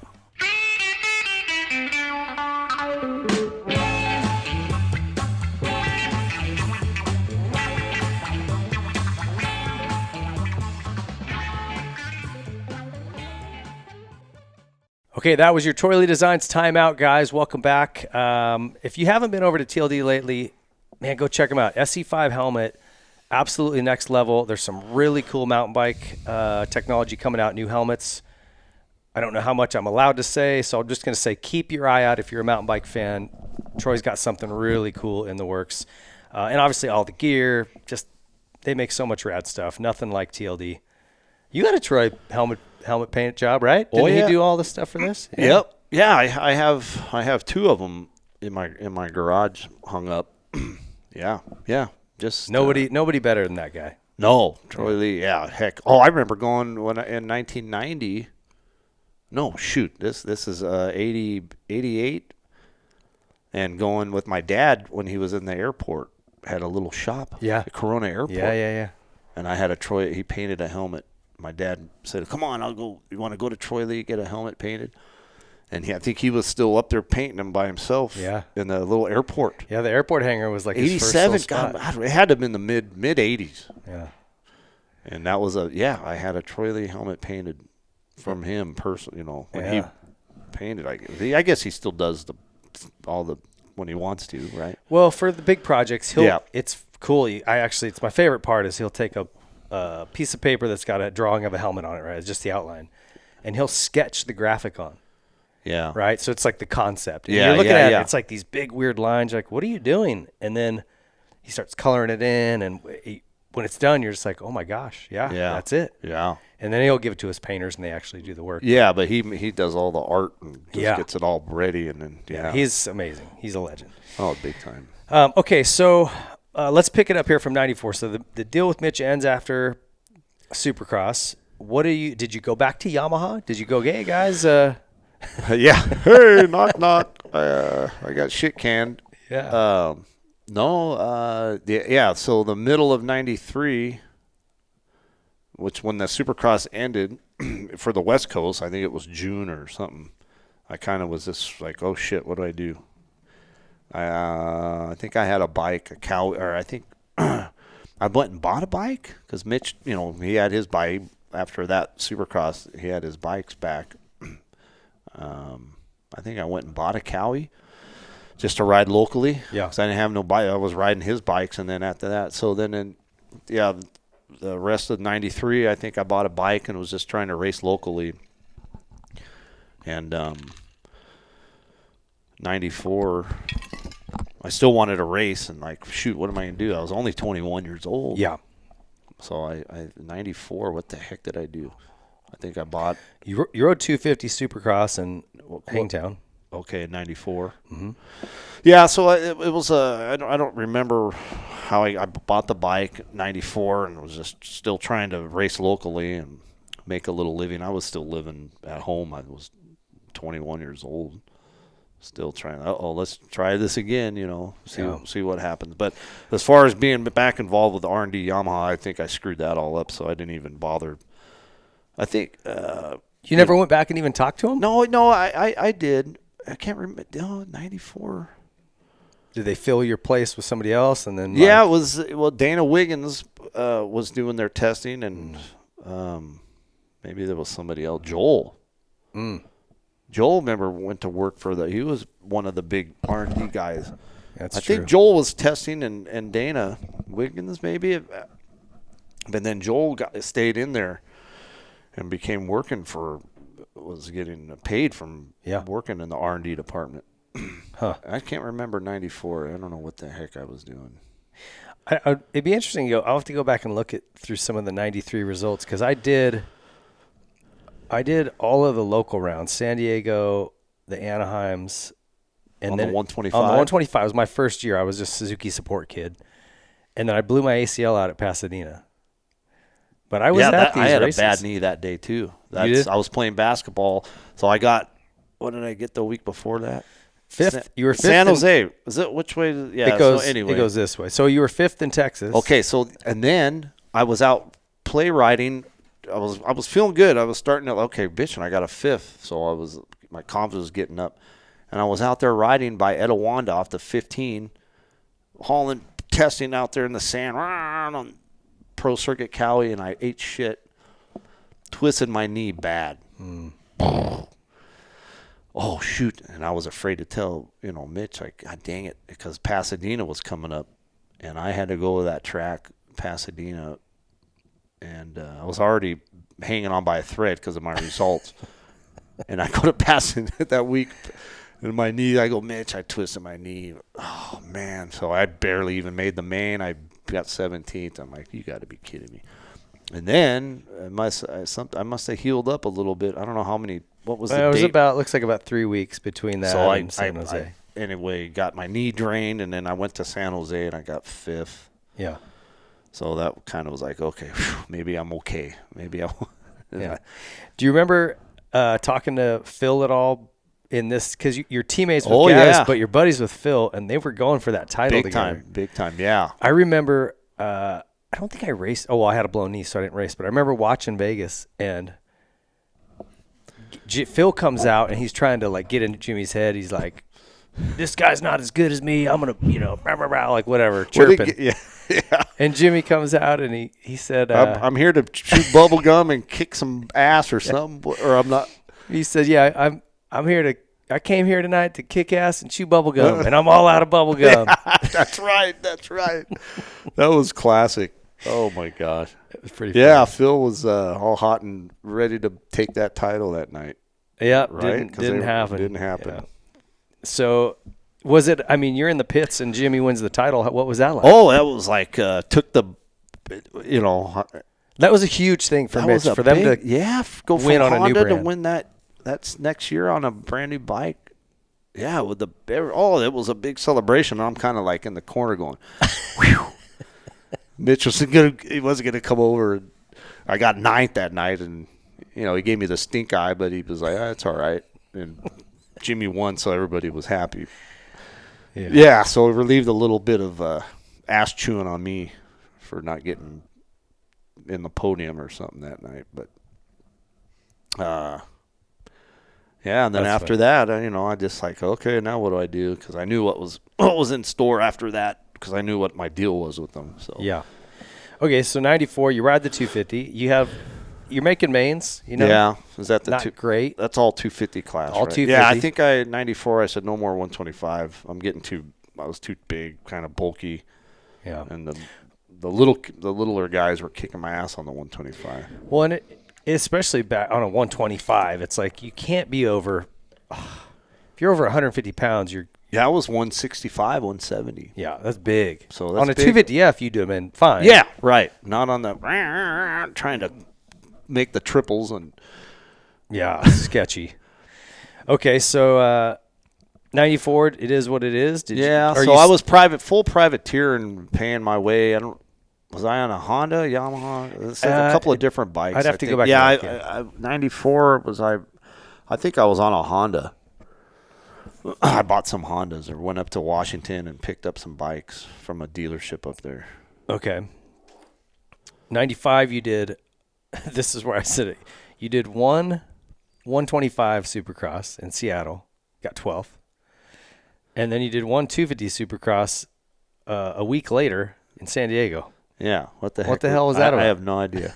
I think maybe just scrambling for bikes, and I didn't know what I wanted to do. 125, 250. I don't know why I jumped on a 125. Okay, so 95. Yeah, I think it was the end of the season, that fall, and that Mexican Supercross series was going on. Yeah. And you and Phil and I went down. Do you remember this? Yeah, kind of. Yeah. I went there to mechanic for Phil or something. He invited me. I don't think I was actually supposed to ride. Or I don't think, didn't I? I thought I went down there I think it was the time with you, just to help out. I don't remember. All I remember is there was some girl at the track that you ended up talking to. Yeah. Swap and I, because Chad Pedersen was with us. Right. And he was staying in my room with me. Oh, and we're talking to these other girls. Right. You know, we were young and very, very stupid. But yeah, that was in Guadalajara? Guadalajara. Oh, yeah, Laura from Guadalajara. Yeah, that's right. I think you talked to her for like a while. Yeah, I fell in love for a while. And she came back to America or back to California and wanted to get married. And I was like, what? No, heck no. She was looking for citizenship. Yes, yeah, Laura from Guadalajara. Yeah, that was funny. It's stuck Crazy in my head times. as Yeah, that's right. With Phil and me and you and the Tecate Supercross. The Tecate. Series. We went to the Tecate Beer Factory. Didn't we do a little tour there? Yeah. Yeah, that's right. Anyway, it was fun. Yeah. Fun memories. Yep. Okay, so 96. You did one race. You did Anaheim. Yeah, and that's funny. I was talking to my buddy before I got here, and that's when like Chris Young and those guys were racing 125 main, and they were trying to qualify. Chris Young was the guy that was doing both 125 main and 250 main. Yeah, and they were because he was making money. He was making dual mains like that, jumping off the 125. You never hear that now. No, it doesn't happen. But you remember? Yeah. So I tried that night in 96. My buddy Gary Delgatti, which I didn't mention, I met him back in 92 through Mike Healy. Okay. And he was the one Gary was the mechanic of Healy when Healy won that national Delmont. Remember when Healy won the national in 91? He took a pro circuit bike back there. Yeah, an old clapped out Suzuki, and they drove my buddy Gary's van back there. This is to fall back a little. That's how I met Gary through Healy. Healy went to Europe, almost won the championship that year, and then he introduced me to Gary. So we, what was I going at with this? You were trying to do both classes. Oh yeah, so Gary was my mechanic that night, and he's like, "Come on, let's try to do both classes, 125 and 250." I go, "All right, what the hell? Let's try it." So I had a 250 Yamaha 125. So I won the LCQ on the 125 that night, Anaheim, and this is 96. Yeah. So anyway, I did a one-hander, the LCQ, pointed to the crowd. All right, I made the main. Then I tried to make it on the 250. I got like third or fourth in the. Dude, in the LCQ. It would be so hard to jump from one bike to the other. Oh yeah, it was crazy. I was like, how do you? I couldn't get the feel of it right. Well, but Chris Young was doing it every weekend on the West Coast, and he had a system. I still talk to Chris, great dude. Chris Young, yeah. really? Oh, yeah, he's still around. Doesn't he live out here somewhere? Yeah, digs pools. Yeah, that's right. Yeah. Awesome He guy. was But badass. he would just want to qualify for the 250 main. Just qualifying. Just get in. But and he then- was fast on the 120. Yeah, he'd go for it in the 125 Yes, main. right, He'd actually right. race the whole main. And then for the 250 main, he'd go, I think you have to complete a lap Yeah. or whatever it was. He'd do just a lap or whatever and call it. But Make that way $1,000. He'd get that $1,000. Like $2,000 a night. Yeah, he had it down. Not easy, but he was making some money doing So it. that's funny. Yeah, that was the night that I tried to do both. I made the main 125. Made $200. Going out on practice on one, practice on the other, heat on Yeah. one. I mean, how? I can't remember. I don't know how. Yeah, I did. I had to. I went out in the 250 practice, 125 practice, and then you got to qualify to get into the night program. Yeah, it was races. Yeah. So I did. Obviously, I made it to the night on both. I don't. Yeah, it was kind of a blur, but That's why that was a wild time. Yeah, 96, and then I actually picked those two Yamahas up in Seattle at a friend's house or friends that I knew had a shop, Tacoma, Washington. Anyway, he offered me, here's some bikes you can ride for the year. So that's cool. That was 96. that was 96, and then I think I just tried to race local that year, and I didn't go anywhere else. I don't think. Okay. 97. What about 97? Yeah, 97 was what was I riding? Suzuki, I think. Yeah, I think I was trying to still hang in there as a privateer in 97. So this race right here, Tempe in 1997, I was riding East Coast for Mitch, but I did this race on a 250. Oh, and did? I was in the LCQ with Chicken. This is when Chicken came back from Japan. Yeah, 97. And he blew me off the track. I was in front of the LCQ, and he blasted me. Did he really? Put me into the bleachers, yeah. Oh, no shit. Yeah. Wow. So, So did I? Yeah, I made the main. You made the main. He's 17th. Okay. Yeah, Tempe. That was my first. Well, we'll go back to 91 when that was my first Supercross ever. Tempe was? Yeah. On the big bikes. I don't know if this year they had it, but back in like the 80s, they would put like a tractor trailer. Do you remember that as a landing? No, that was probably before my time, really. I was a kid watching. Wardy was my guy, right? So I'm always rooting for him. And I remember, I think RJ won that night, but the track had, they used a semi-trailer, like just a flat trailer. Uh-huh. And then just laid dirt over the top of it. I don't know why, to save dirt or something. Maybe, right. Anyway. Yeah. So that was your last Supercross then, huh? Yeah, I think so. 97. That's when I think the freestyle, and I was completely from 93 to 97, 4 years trying to race. Make a living. Yeah. I was 24 years old. I'm like, back in that. See, now some of these kids their careers are going into their mid 30s, but back in the 80s and 90s, Rick Johnson and those guys are all retiring at 24. If you didn't make it factory ride at 18, 19, it seemed like back then. Yeah. And at 24, those guys are retired. You're already burned out, 25, 26 years old. And then, so at 24 years old, I was like, I don't have a factory ride by now. I'm 4 years of privateering it after my somewhat semi-factory ride. Well, I think I just got burned out. I think the metric is this. It's like you just historically, you can look through guys' careers, and they last 10 years. Yeah, right. You can only sustain the intensity that it takes and the work and the injuries and everything else for about 10 years. Right. And so the difference is back then, almost everybody, as soon as they were 16, they raced pro. They moved up. Yeah. Because it was, that was the only way to make money. And you could actually make money, even racing locally, like you said. Yeah. Where now today, it's like I think the kids are waiting a little longer.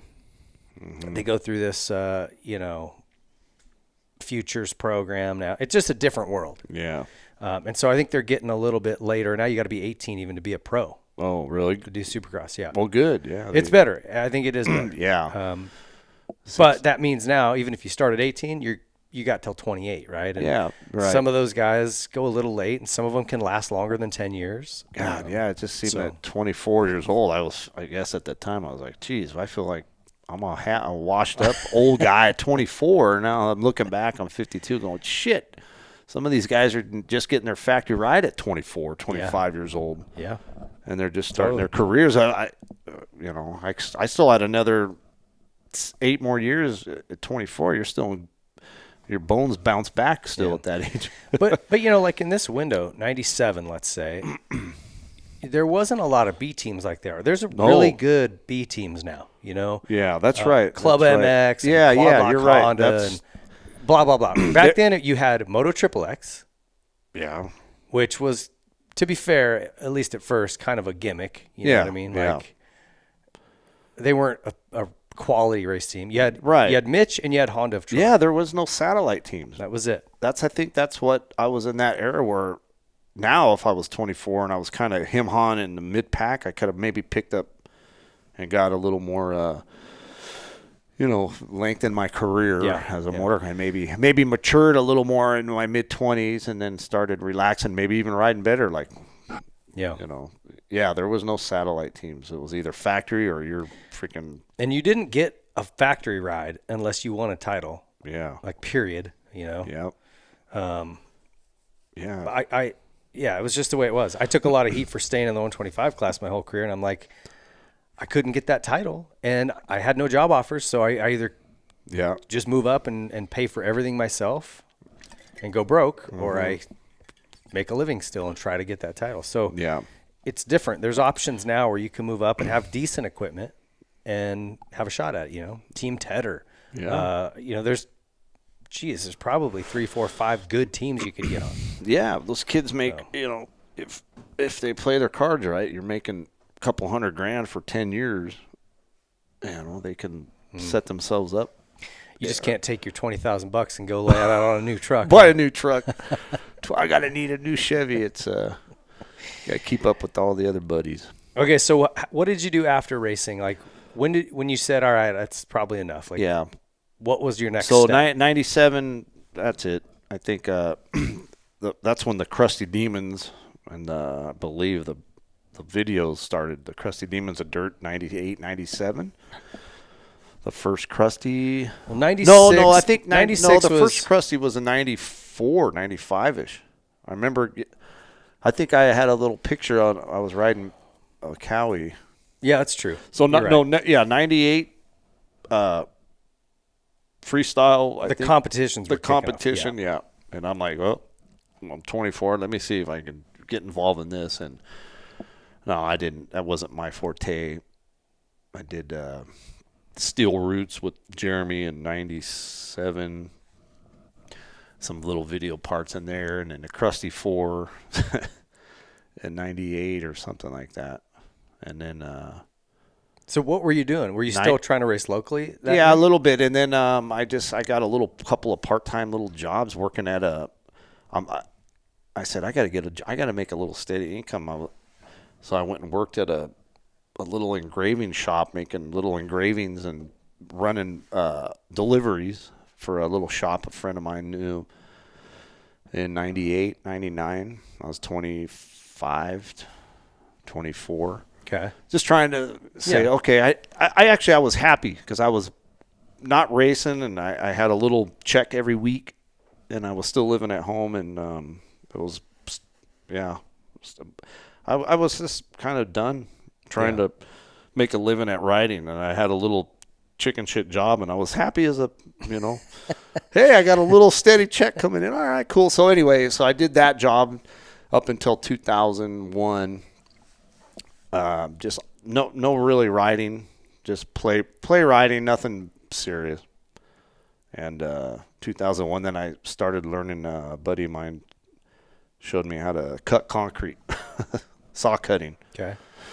In 2001, and still just living. Did you start your own business, or you were just working? No, I was working for a family friend that had a business, had that business, and he hired me to do that. And and then from 2001 till now, that's kind of the trade that I've been doing. And then I was renting a room. I was in my 30s. I didn't know what the heck I was doing. So I don't know how old I was, 2002, 3.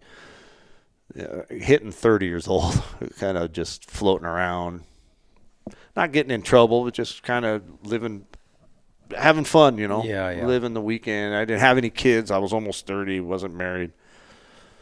Like, okay, I'm going to be a bachelor, just living the dream, I guess, somewhat. Yeah. So from like 98, 99, all the way up to 2008, and then that's when I met my wife, Brandy, and then my life did pretty much a 180.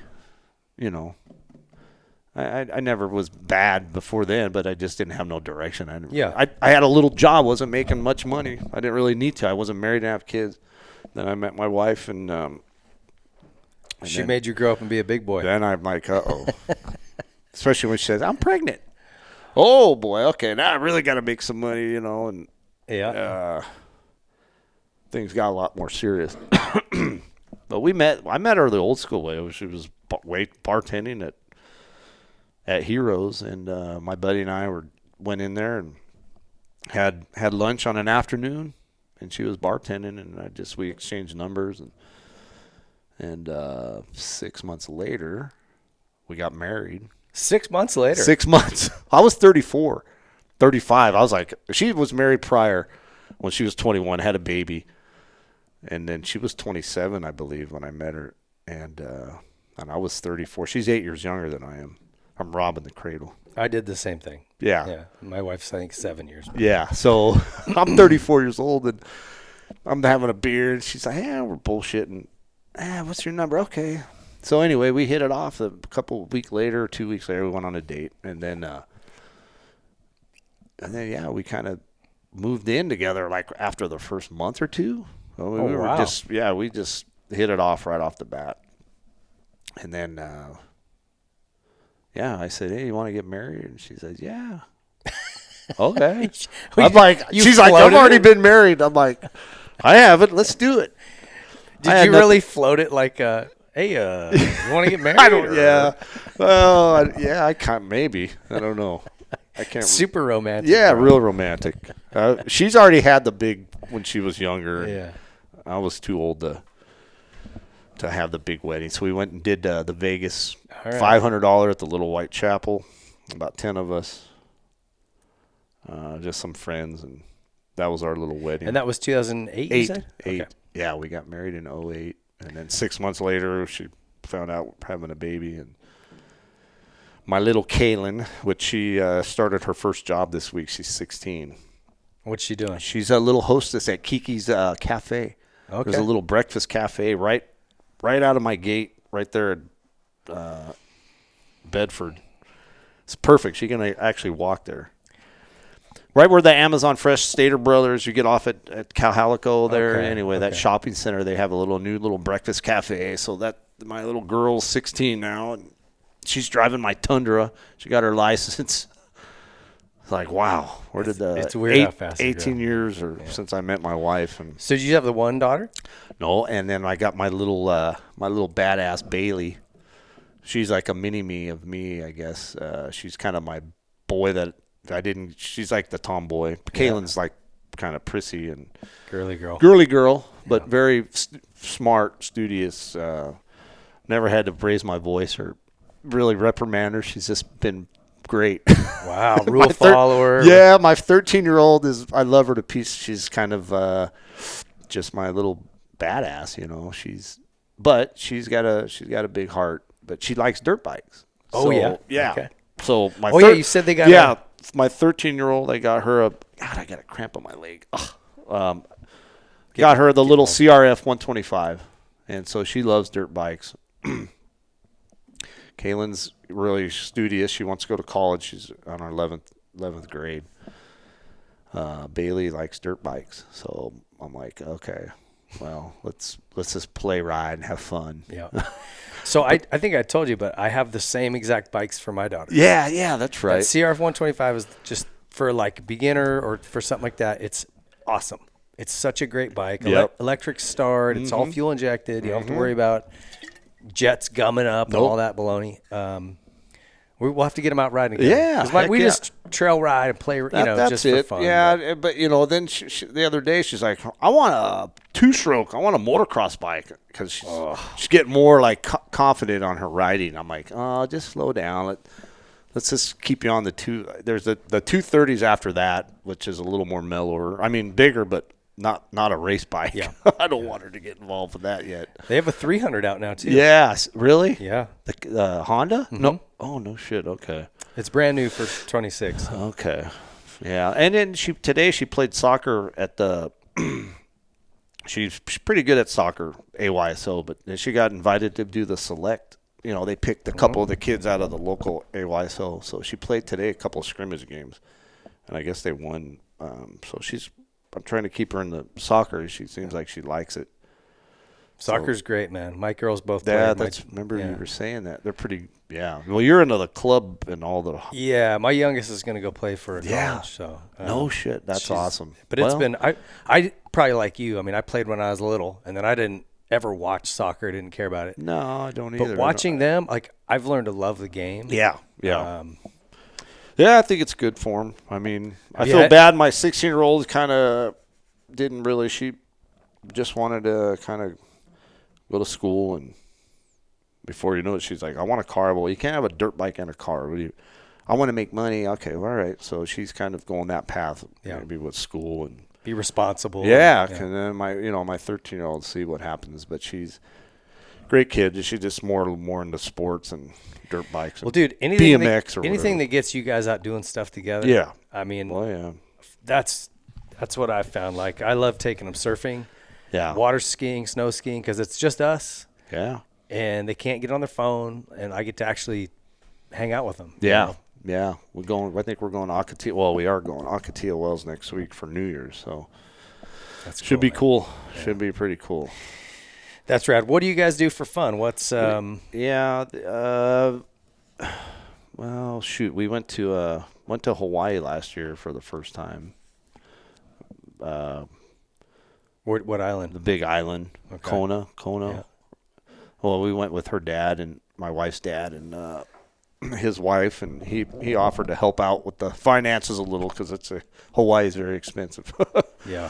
So anyway, that was a cool little 1-week trip we went last year, but as far as for fun, we like going to the desert. Yeah. Maybe 3 times a year. Okay. I don't have a trailer.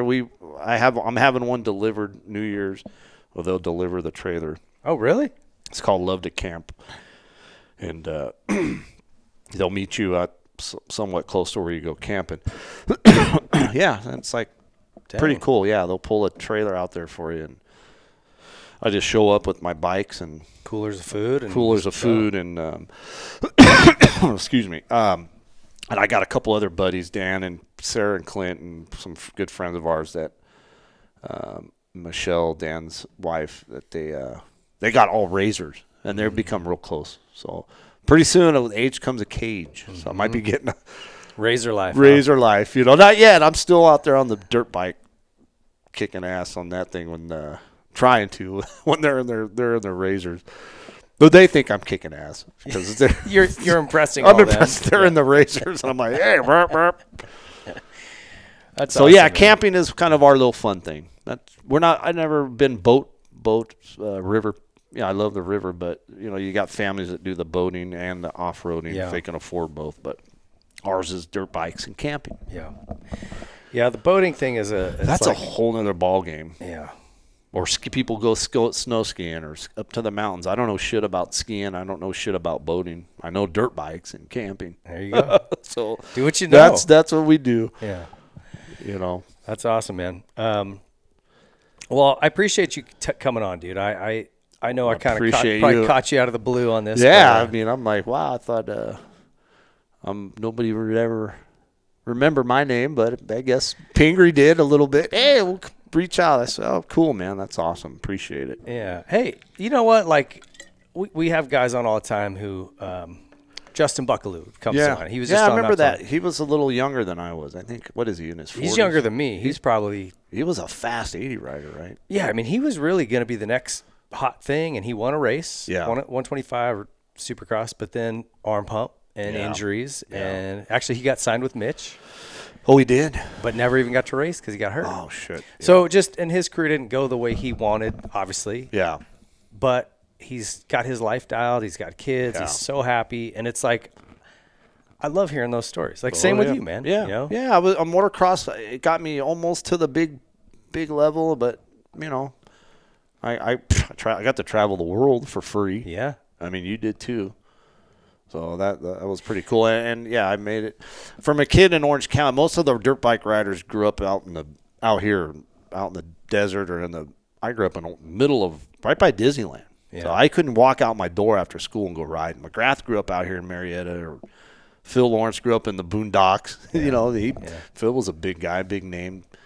But I grew up in Orange County, so it was like me, Dubach. I think Wardy grew up in Mission Viejo, but those, you know, they made it big time. But, I had a good little fun dude. From a kid riding, to a semi-factory ride. Appreciate that, yeah. That's pretty cool. Anyway, I'm happy for you. I'm glad to see you're doing well. It's always kind of our last question we ask everybody is how you want to be remembered in the sport. I don't know. I guess just Damon Bradshaw style. Damon Bradshaw. Yeah. I don't know. I guess just hopefully I didn't piss nobody off and just hey, Mike was a good guy. All right, cool. Remember me like that. Dude, that's easy. That's easy because you are a good dude, man. Yeah, appreciate it. You were always cool. Like I said, you were really a nice dude, and even when Phil at times probably didn't like me, you were always really cool. Oh, cool. Yeah, no, I appreciate it. Yeah, Phil was probably my closest friend throughout my career riding with that guy. Yeah. He was always I mean, I lived at his house for weeks at a time when I should have been at school. But I turned pro and I was, anyway. You were going to make it I was going to make it rich. big. Yeah. But I'm still involved in the sport, riding and stuff. So. Do you follow it like week in, week out, kind of the races when they come on? Yeah, not like I used to, but I do a little bit. The coverage I can is never good. find. The TV coverage is great, but sometimes it's on different channels on here and there. It's all on Peacock now. Is it on Peacock? Yeah. Okay. So if you get that Peacock app, you're dialed. Oh, good. I have it. Perfect. Because I was searching last year and it was kind of getting a little confusing a couple years ago. It's called SMX now, so SMX. Don't let that throw you. Okay. All right. The coverage is so good. It's like, sometimes I don't really want to go. I'm like, man, I could be on my couch, comfortable. Yeah. Snacks. Yeah. You know what I mean? My neighbor, it works for Monster, so I think she might get us tickets for Anaheim. Oh, cool. Otherwise, it's an arm and a leg for 4 of us to go there. Dude. And I don't have the pull to get any, but she works there, so we'll see what happens. Yeah, and you're off energy drinks, you told me. Yeah, no more energy drinks. I can't. You went a little hard once. And Halloween party got the best of me on some energy drinks. Went into AFib. I'm like, fuck, screw those energy drinks. I get them offered all the time. Here, especially my neighbor, because she's got pallets of Monster. She works at Monster. I'm like, no. I'm good. Oh, here you go. I'll drink water. Dude, it's been good talking to you, man. Great catching up, and hopefully we see you at Anaheim. Okay, thanks, David. Right on. Well, hope you guys enjoyed that. Mike Chamberlain, great dude. And stick around, guys. We'll be back to wrap up the show. All right, guys, thanks for joining us for this show. I want to thank Mike Chamberlain for coming in. Great dude. I've known him a long, long time, and he was incredibly fast, a great racer back in his day. And it's just interesting to hear his perspective on, a career that maybe doesn't go the way he thought. He had that opportunity and just didn't get the results to need to push it forward. But he got that shot, and I just like hearing those stories. It's not as easy to make it as a professional racer as you think, if you think it's easy. And a guy like that, you can have all the talent in the world. I'm telling you, he was faster than anybody at Perris and these local races. But the pressure of the big show, it's relentless and doesn't take much. It just some arm pump kind of stole his opportunity. So interesting story and great guy. Just really stoked to have him on. So this is our last show for 2025, and there's going to be some changes coming. You might have already seen our show with Lux Turner last week. there's some new kind of tweaks we're going to make to this show moving forward. And it's a couple of things. So new format. Sometimes, okay, we're going to have the Whiskey Throttle Show and the Whiskey Throttle Show Classic. The new format is just to allow us to get current racers on. That way we can talk to guys who are currently racing, like Lux, like anybody, any current top racers. We can have them on the show. It's a little bit shorter. Maybe it's 90 minutes, talking about more topical stuff. So that's going to be one style. And then also we're going to add in some like a Zoom-style digital interviews, shorter format and the classic. But that way we can have folks on like Jean-Michel Bale, who I've not been able to get to Southern California, but he's agreed to do the show from France. So this is just going to allow us to connect with folks that we otherwise couldn't. And I always like to sit down face-to-face if I can. I just think you get a better connection, but sometimes it's just not possible. And there's these stories I want to tell, and if I can't get them here, I got to get them on somehow. So that's how we're going to do it. If we do have somebody on that we want to go through their whole life story, like our traditional format, that's going to be called a Whiskey Throttle Show Classic. So just know the difference of that. And then I think it's going to open up a lot more. Obviously, our guest list gets much, much bigger, and we can pull guys in multiple times, even in a season. So I think it'll be fun. I think you guys will enjoy it. And then lastly, I want to just remind you that, or break the news to you, we have launched the Whiskey Throttle Club, and this is a subscription-based platform that is going to have all of our Elevate training videos from Ryan Hughes, Jeff Emig, Grant Langston, myself, Johnny Campbell.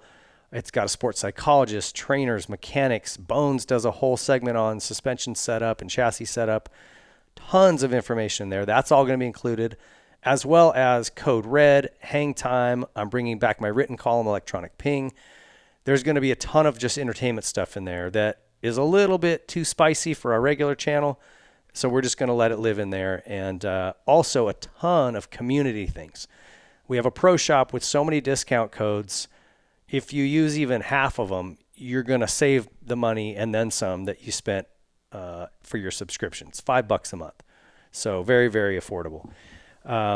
There's going to be some really fun stuff in here. We're going to do ride days. We're going to do big group call-ins, Q&As, maybe some pre-race or post-race stuff that you can only get in on if you're a member.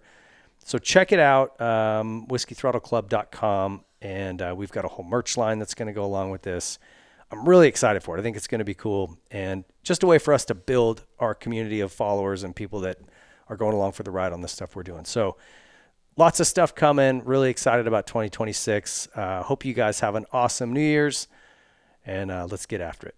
Yamaha is the industry leader in two-wheeled fun and performance. Celebrating 50 years of YZ in 2024, the Blue Crew is still dominating shootouts and competitions. Yamaha, revs your heart. Troy Lee Designs is the leader in off-road motocross apparel and style. So whether you're looking for a cool new paint job for your helmet, maybe your name and number on your helmet lettered on, you're looking for new gear, you're looking for mountain bike gear, off-road gear. They've got the brand new Scout line and GP and SE models.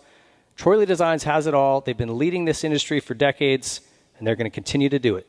Check out TroyLeeDesigns.com. Throttle Show, we're all about supporting brands that support our sport. And there's one tire company that has never walked away from the sport of motocross and supercross, and it's Dunlop. When times got tough and the economy took a crash, Dunlop stepped up and stayed with our sport to support it and the athletes and individuals that love it. Their MX53 line and MX33 lines absolutely dominate this sport. Every national championship at the pro level has been won in the last decade, and nearly every single amateur national championship at Loretta Lynn's has been won on a Dunlop. So if you're looking for high performance, you're looking for amazing quality, and you're looking to support a brand that never turns its back on our sport, there's only one choice for you, and it's Dunlop. All right, Whiskey Throttle fam, we've got a sponsor here that I want to really encourage you guys to try, Element. If you haven't seen this stuff before, give them a check out on our Instagram bio. You can get in there. We've got a link that will give you free samples. You can go in and try this stuff. And this delivers just the right amount of electrolytes that you need when you're competing at all, especially if it's midsummer, humid. Think Loretta Lynn's, Nationals. You're sweating like crazy. This is the best way to replenish it, okay? Straight water is just going to flush more electrolytes out of your body, cause more cramping. You've got to get the electrolytes back in. This Element provides it in the perfect package with 0 sugar. It is vegan, keto, paleo-friendly, gluten-free. This is the perfect product for athletes or those pretending to be athletes. So it was designed by Rob Wolf. This guy is a crazy smart dude working in the science field. Was developing for his own use in athletics, and he came up with the perfect formula. This stuff's awesome. This right here, the citrus salt, is my favorite. Of course, you can get it in a sample pack like this where you can try some different flavors, watermelon, orange, raspberry. Great stuff. Cannot recommend this enough. If you are racing, even at a local level, and sweating at all, which, come on, we all do on a dirt bike, you've got to have some of this stuff to replenish it right. Give it a try. Like I said, go to our bio on Instagram. You can find a discount code or a link that takes you directly to there, and we'll give you a free sample. Check it out. You're not going to want to miss that. Support these guys. They are fans of the sport, and we are so stoked to be partnered with them. Element is an incredible product that I use exclusively, and I'm so proud to have them part of the Whiskey Throttle Show. Pro Circuit is the leader in aftermarket performance and quality. Whether you're looking for a little more horsepower out of your engine, some quality hard parts to improve the way your bike feels and looks, better handling through suspension or linkage arms, Pro Circuit is where you need to stop. It's your one-stop shop. You can go in there and get everything you need to make your motorcycle go from average to exceptional. Pro Circuit's got enough number 1 plates on their wall to side an entire home, and there's a reason for that. They're very, very good at what they do. The highest quality products with one goal in mind, and that's winning. Check out ProCircuit.com. If you are in the market for a new vehicle, look no further than Toyota of Redlands. You've got to support a brand that is supporting motocross big time. At the amateur level, pro level, they are part owners in the Bar X Yamaha racing team. They support a ton of riders individually, and they support us here at Whiskey Throttle Media. And I'll tell you what, the facility up there in Redlands is absolutely incredible. It's beautiful. The folks are friendly. They're professional. And if you've never owned a Toyota, you got to give it a try. It is the only brand that I'll drive anymore. If you're buying, there's nothing more reliable, nothing that holds its resale value better. And the folks at Toyota of Redlands are just they still remember what customer service is. I guess that's all I really need to say.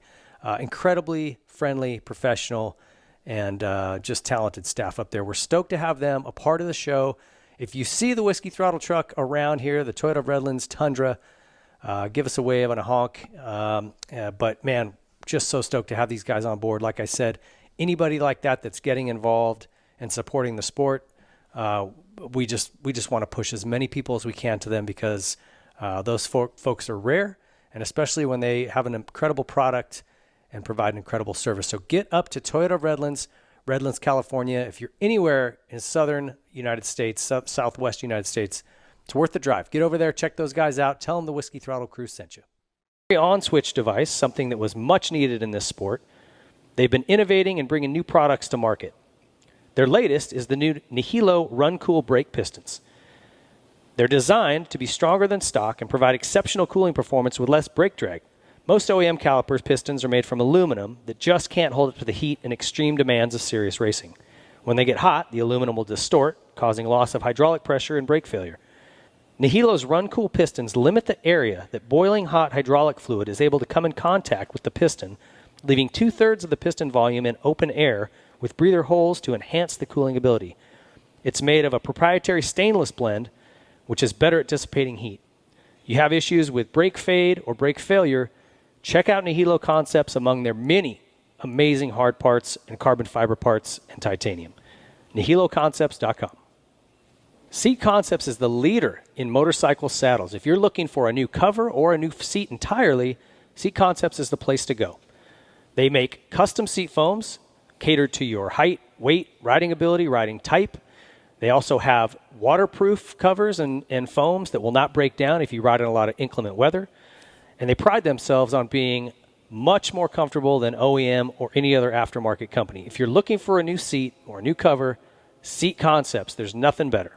Guys, I want to introduce you to Rockform, and a sponsor of the Whiskey Throttle Show here that has just been blowing my mind with their products. They've got all kinds of, started as phone cases. This is their rugged phone case here that I've got. which is just bulletproof. You could throw this thing out of an airplane, probably pick it up and be just fine. And on the back here, everything is magnetic, so it'll just stick to anything metallic, obviously. But this little locking device you've got in the back, this bolts onto handlebar mounts, car mounts, adhesive mounts, magnetic mounts, and it does not come off. It is locked in. I have no fear that my phone is going to pop off a handlebar on a street bike ride. And then I like the little sport ring they've got. They've got all kinds of devices that pop in here, but this thing acts as a stand. If you want to sit this thing up and watch something on your phone or work on it, just absolutely incredible. And this is magnetic as well. All kinds of amazing products, guys, for your phone. Kind of that's their primary function. They also have the G-Rock speaker. This is basically made for golf, and you just stick it to the frame of your golf cart and get after it. Got great tunes all day long. So a ton of products, but check out our boys at Rockform. These guys are killing it. I'm so stoked to be partnered with this brand. You know, we really pride ourselves on partnering with elite brands, really, really high-level companies, and Rockform is right on cue. Need to replace something on your bike that's worn out? Look at elite brands, really, really high-level companies, and Rockform is right on cue. Need to replace something on your bike that's worn out? Look no further than ProX. These guys aim to make everything OEM quality or better at an affordable price. And they've also got some new products coming. So right now, chains, sprockets, anything inside the engine internally, air filters. If it wears out, ProX makes it, and they make it at a quality level that's OEM or better. And they've got some new things coming that are awesome. A complete engine rebuild kits for the Polaris RZR 800s. Need to replace something on your bike that's worn out? Look no further than ProX. These guys aim to make everything OEM quality or better at an affordable price. And they've also got some new products coming. So right now, chains, sprockets, anything inside the engine internally. If it wears out, ProX makes it, and they make it at a quality level that's OEM or better. All right, so you had a tip over in the garage or at the track and you broke your lever off. What are you going to do? Go to Arc Levers, guys. They're the only people you need to check out in this space. Arc Levers, everything manufactured right here in the United States to craftsman precision. The stuff is awesome. Whether you're looking for an entire clutch perch with maybe a bigger wheel, they make the wheel super easy to find and adjust. Or maybe you just want replacement levers. They do that as well. Anything you're after, they can change the throw, the feel, everything you want, custom. They can make them feel different, look different colors. These guys are dialed, man. They've got all kinds of cool products. If you haven't been over to Arc Levers and seen what they've got, check them out. These guys are being run by factory Honda. If they're good enough for Jet Lawrence, I think you and I can probably make them work. The Star Racing Yamaha team, a lot of factory riders running them for good reason. They're the best products in the business. Check out Arc Levers. The Whiskey Throttle Show is presented by Motorsport.com. It doesn't matter if you like to pull a throttle cable on a dirt bike, street bike, side-by-side. Motorsport.com is putting riders first with parts, gear, and accessories, including some of our partners like Troy Lee Designs, Dunlop, Pro Circuit, and more. They offer first returns free on apparel so you can buy with confidence. And Motorsport.com offers fast, free shipping on all orders over $79. Make your next ride your best ride. Visit Motorsport.com. If you're considering a facelift for your dirt bike, look no further than TBD MX. TBD MX offers fully customizable graphics. Whatever you want to put on there, it's up to you. You're the boss. You want a military theme? No problem. Give them an idea of what you're after and they'll make it. You want to put unicorns on there? Well, that's super weird, but he'll do it for you anyway. They use the highest quality materials cut to the exact die lines for easy installation, which, if you've ever put graphics on, you know is important. No bubbles, no creases. They fit perfectly. And they offer fast service and shipping, so you're not waiting around forever to get your bike dialed in. So stop looking like a dork at the track. Go to tbdmx.com and get yourself dialed in with a set of graphics that you want, with your sponsors and the things you want to see on it. TBDMX, making the best graphics in motocross, and the Whiskey Throttle Media Crew and the Whiskey Throttle Show is stoked to be partnered with TBDMX. Follow them on Instagram, give them a follow, and follow along with all of our bike builds as we feature the TBDMX graphics on all our builds. Every good podcast show has got to have an underwear sponsor, right? Well, we went right to the top, Ethica. These guys make the best underwear. If you haven't tried a pair, you don't know what you're missing. Your life hasn't even started yet. So try a pair of Ethicas on. Go to Ethica.com. Use our code Whiskey20. Get you 20% off. and give all of your nether regions a break, man. It's vacation time for the boys. These things are comfortable. You're riding. Your butt's not going to get all chafed. These things are awesome. And guess what? They don't just make underwear. No. Tees, hats, beanies, sweatshirts, shorts for kids, ladies, toddlers, old people, everybody. You name it. They make them. You know what else they make? Moto gloves. I didn't even know that. I just found it out. So get over to Ethica.com. Check them out. These guys are awesome. Whiskey20. Use our code. Don't cheat me now. Get 20% off and put your buns in the best undies around. Ethica.com. All right, the sun is shining. That means you guys need to find yourself a good pair of sunglasses and look no further than Rockwell. These guys are making some incredible shades right now. They're all designed here in the USA, made in Italy. Very, very high-end craftsmanship on these things. They've got so many different models for men's and women's styles. There's floatable glasses, so if you're out on a lake, on a boat somewhere this summer, go out, find yourself a pair of the floatable ones. They've also got wireframe. They've got wraparound. Anything you're after, any style, Rockwell makes it. We are also working on a motocross goggle that is going to be insane. We are in the development stages of that. I'm helping them with that, as is Justin Hill and a couple other guys. So stay tuned for that. That's coming. They also make all kinds of casual wear.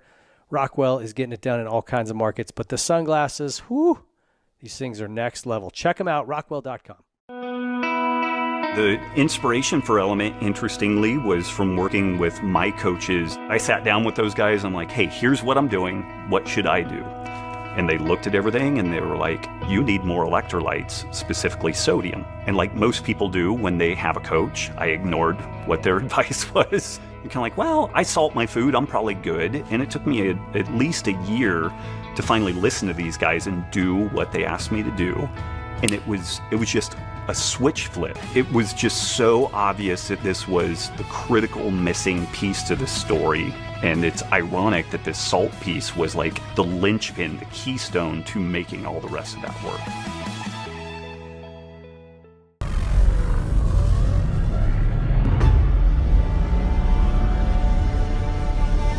The Specialized Science Club introduces the Levo 4.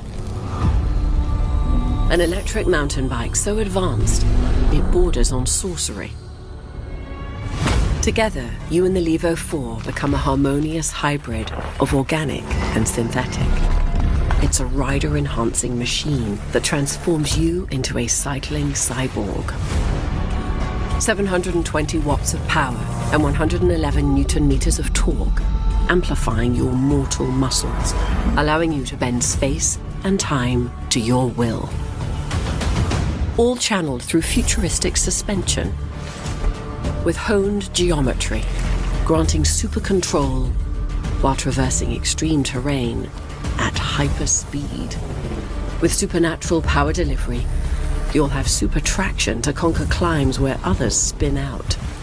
And you'll tire, if at all, before the bike does.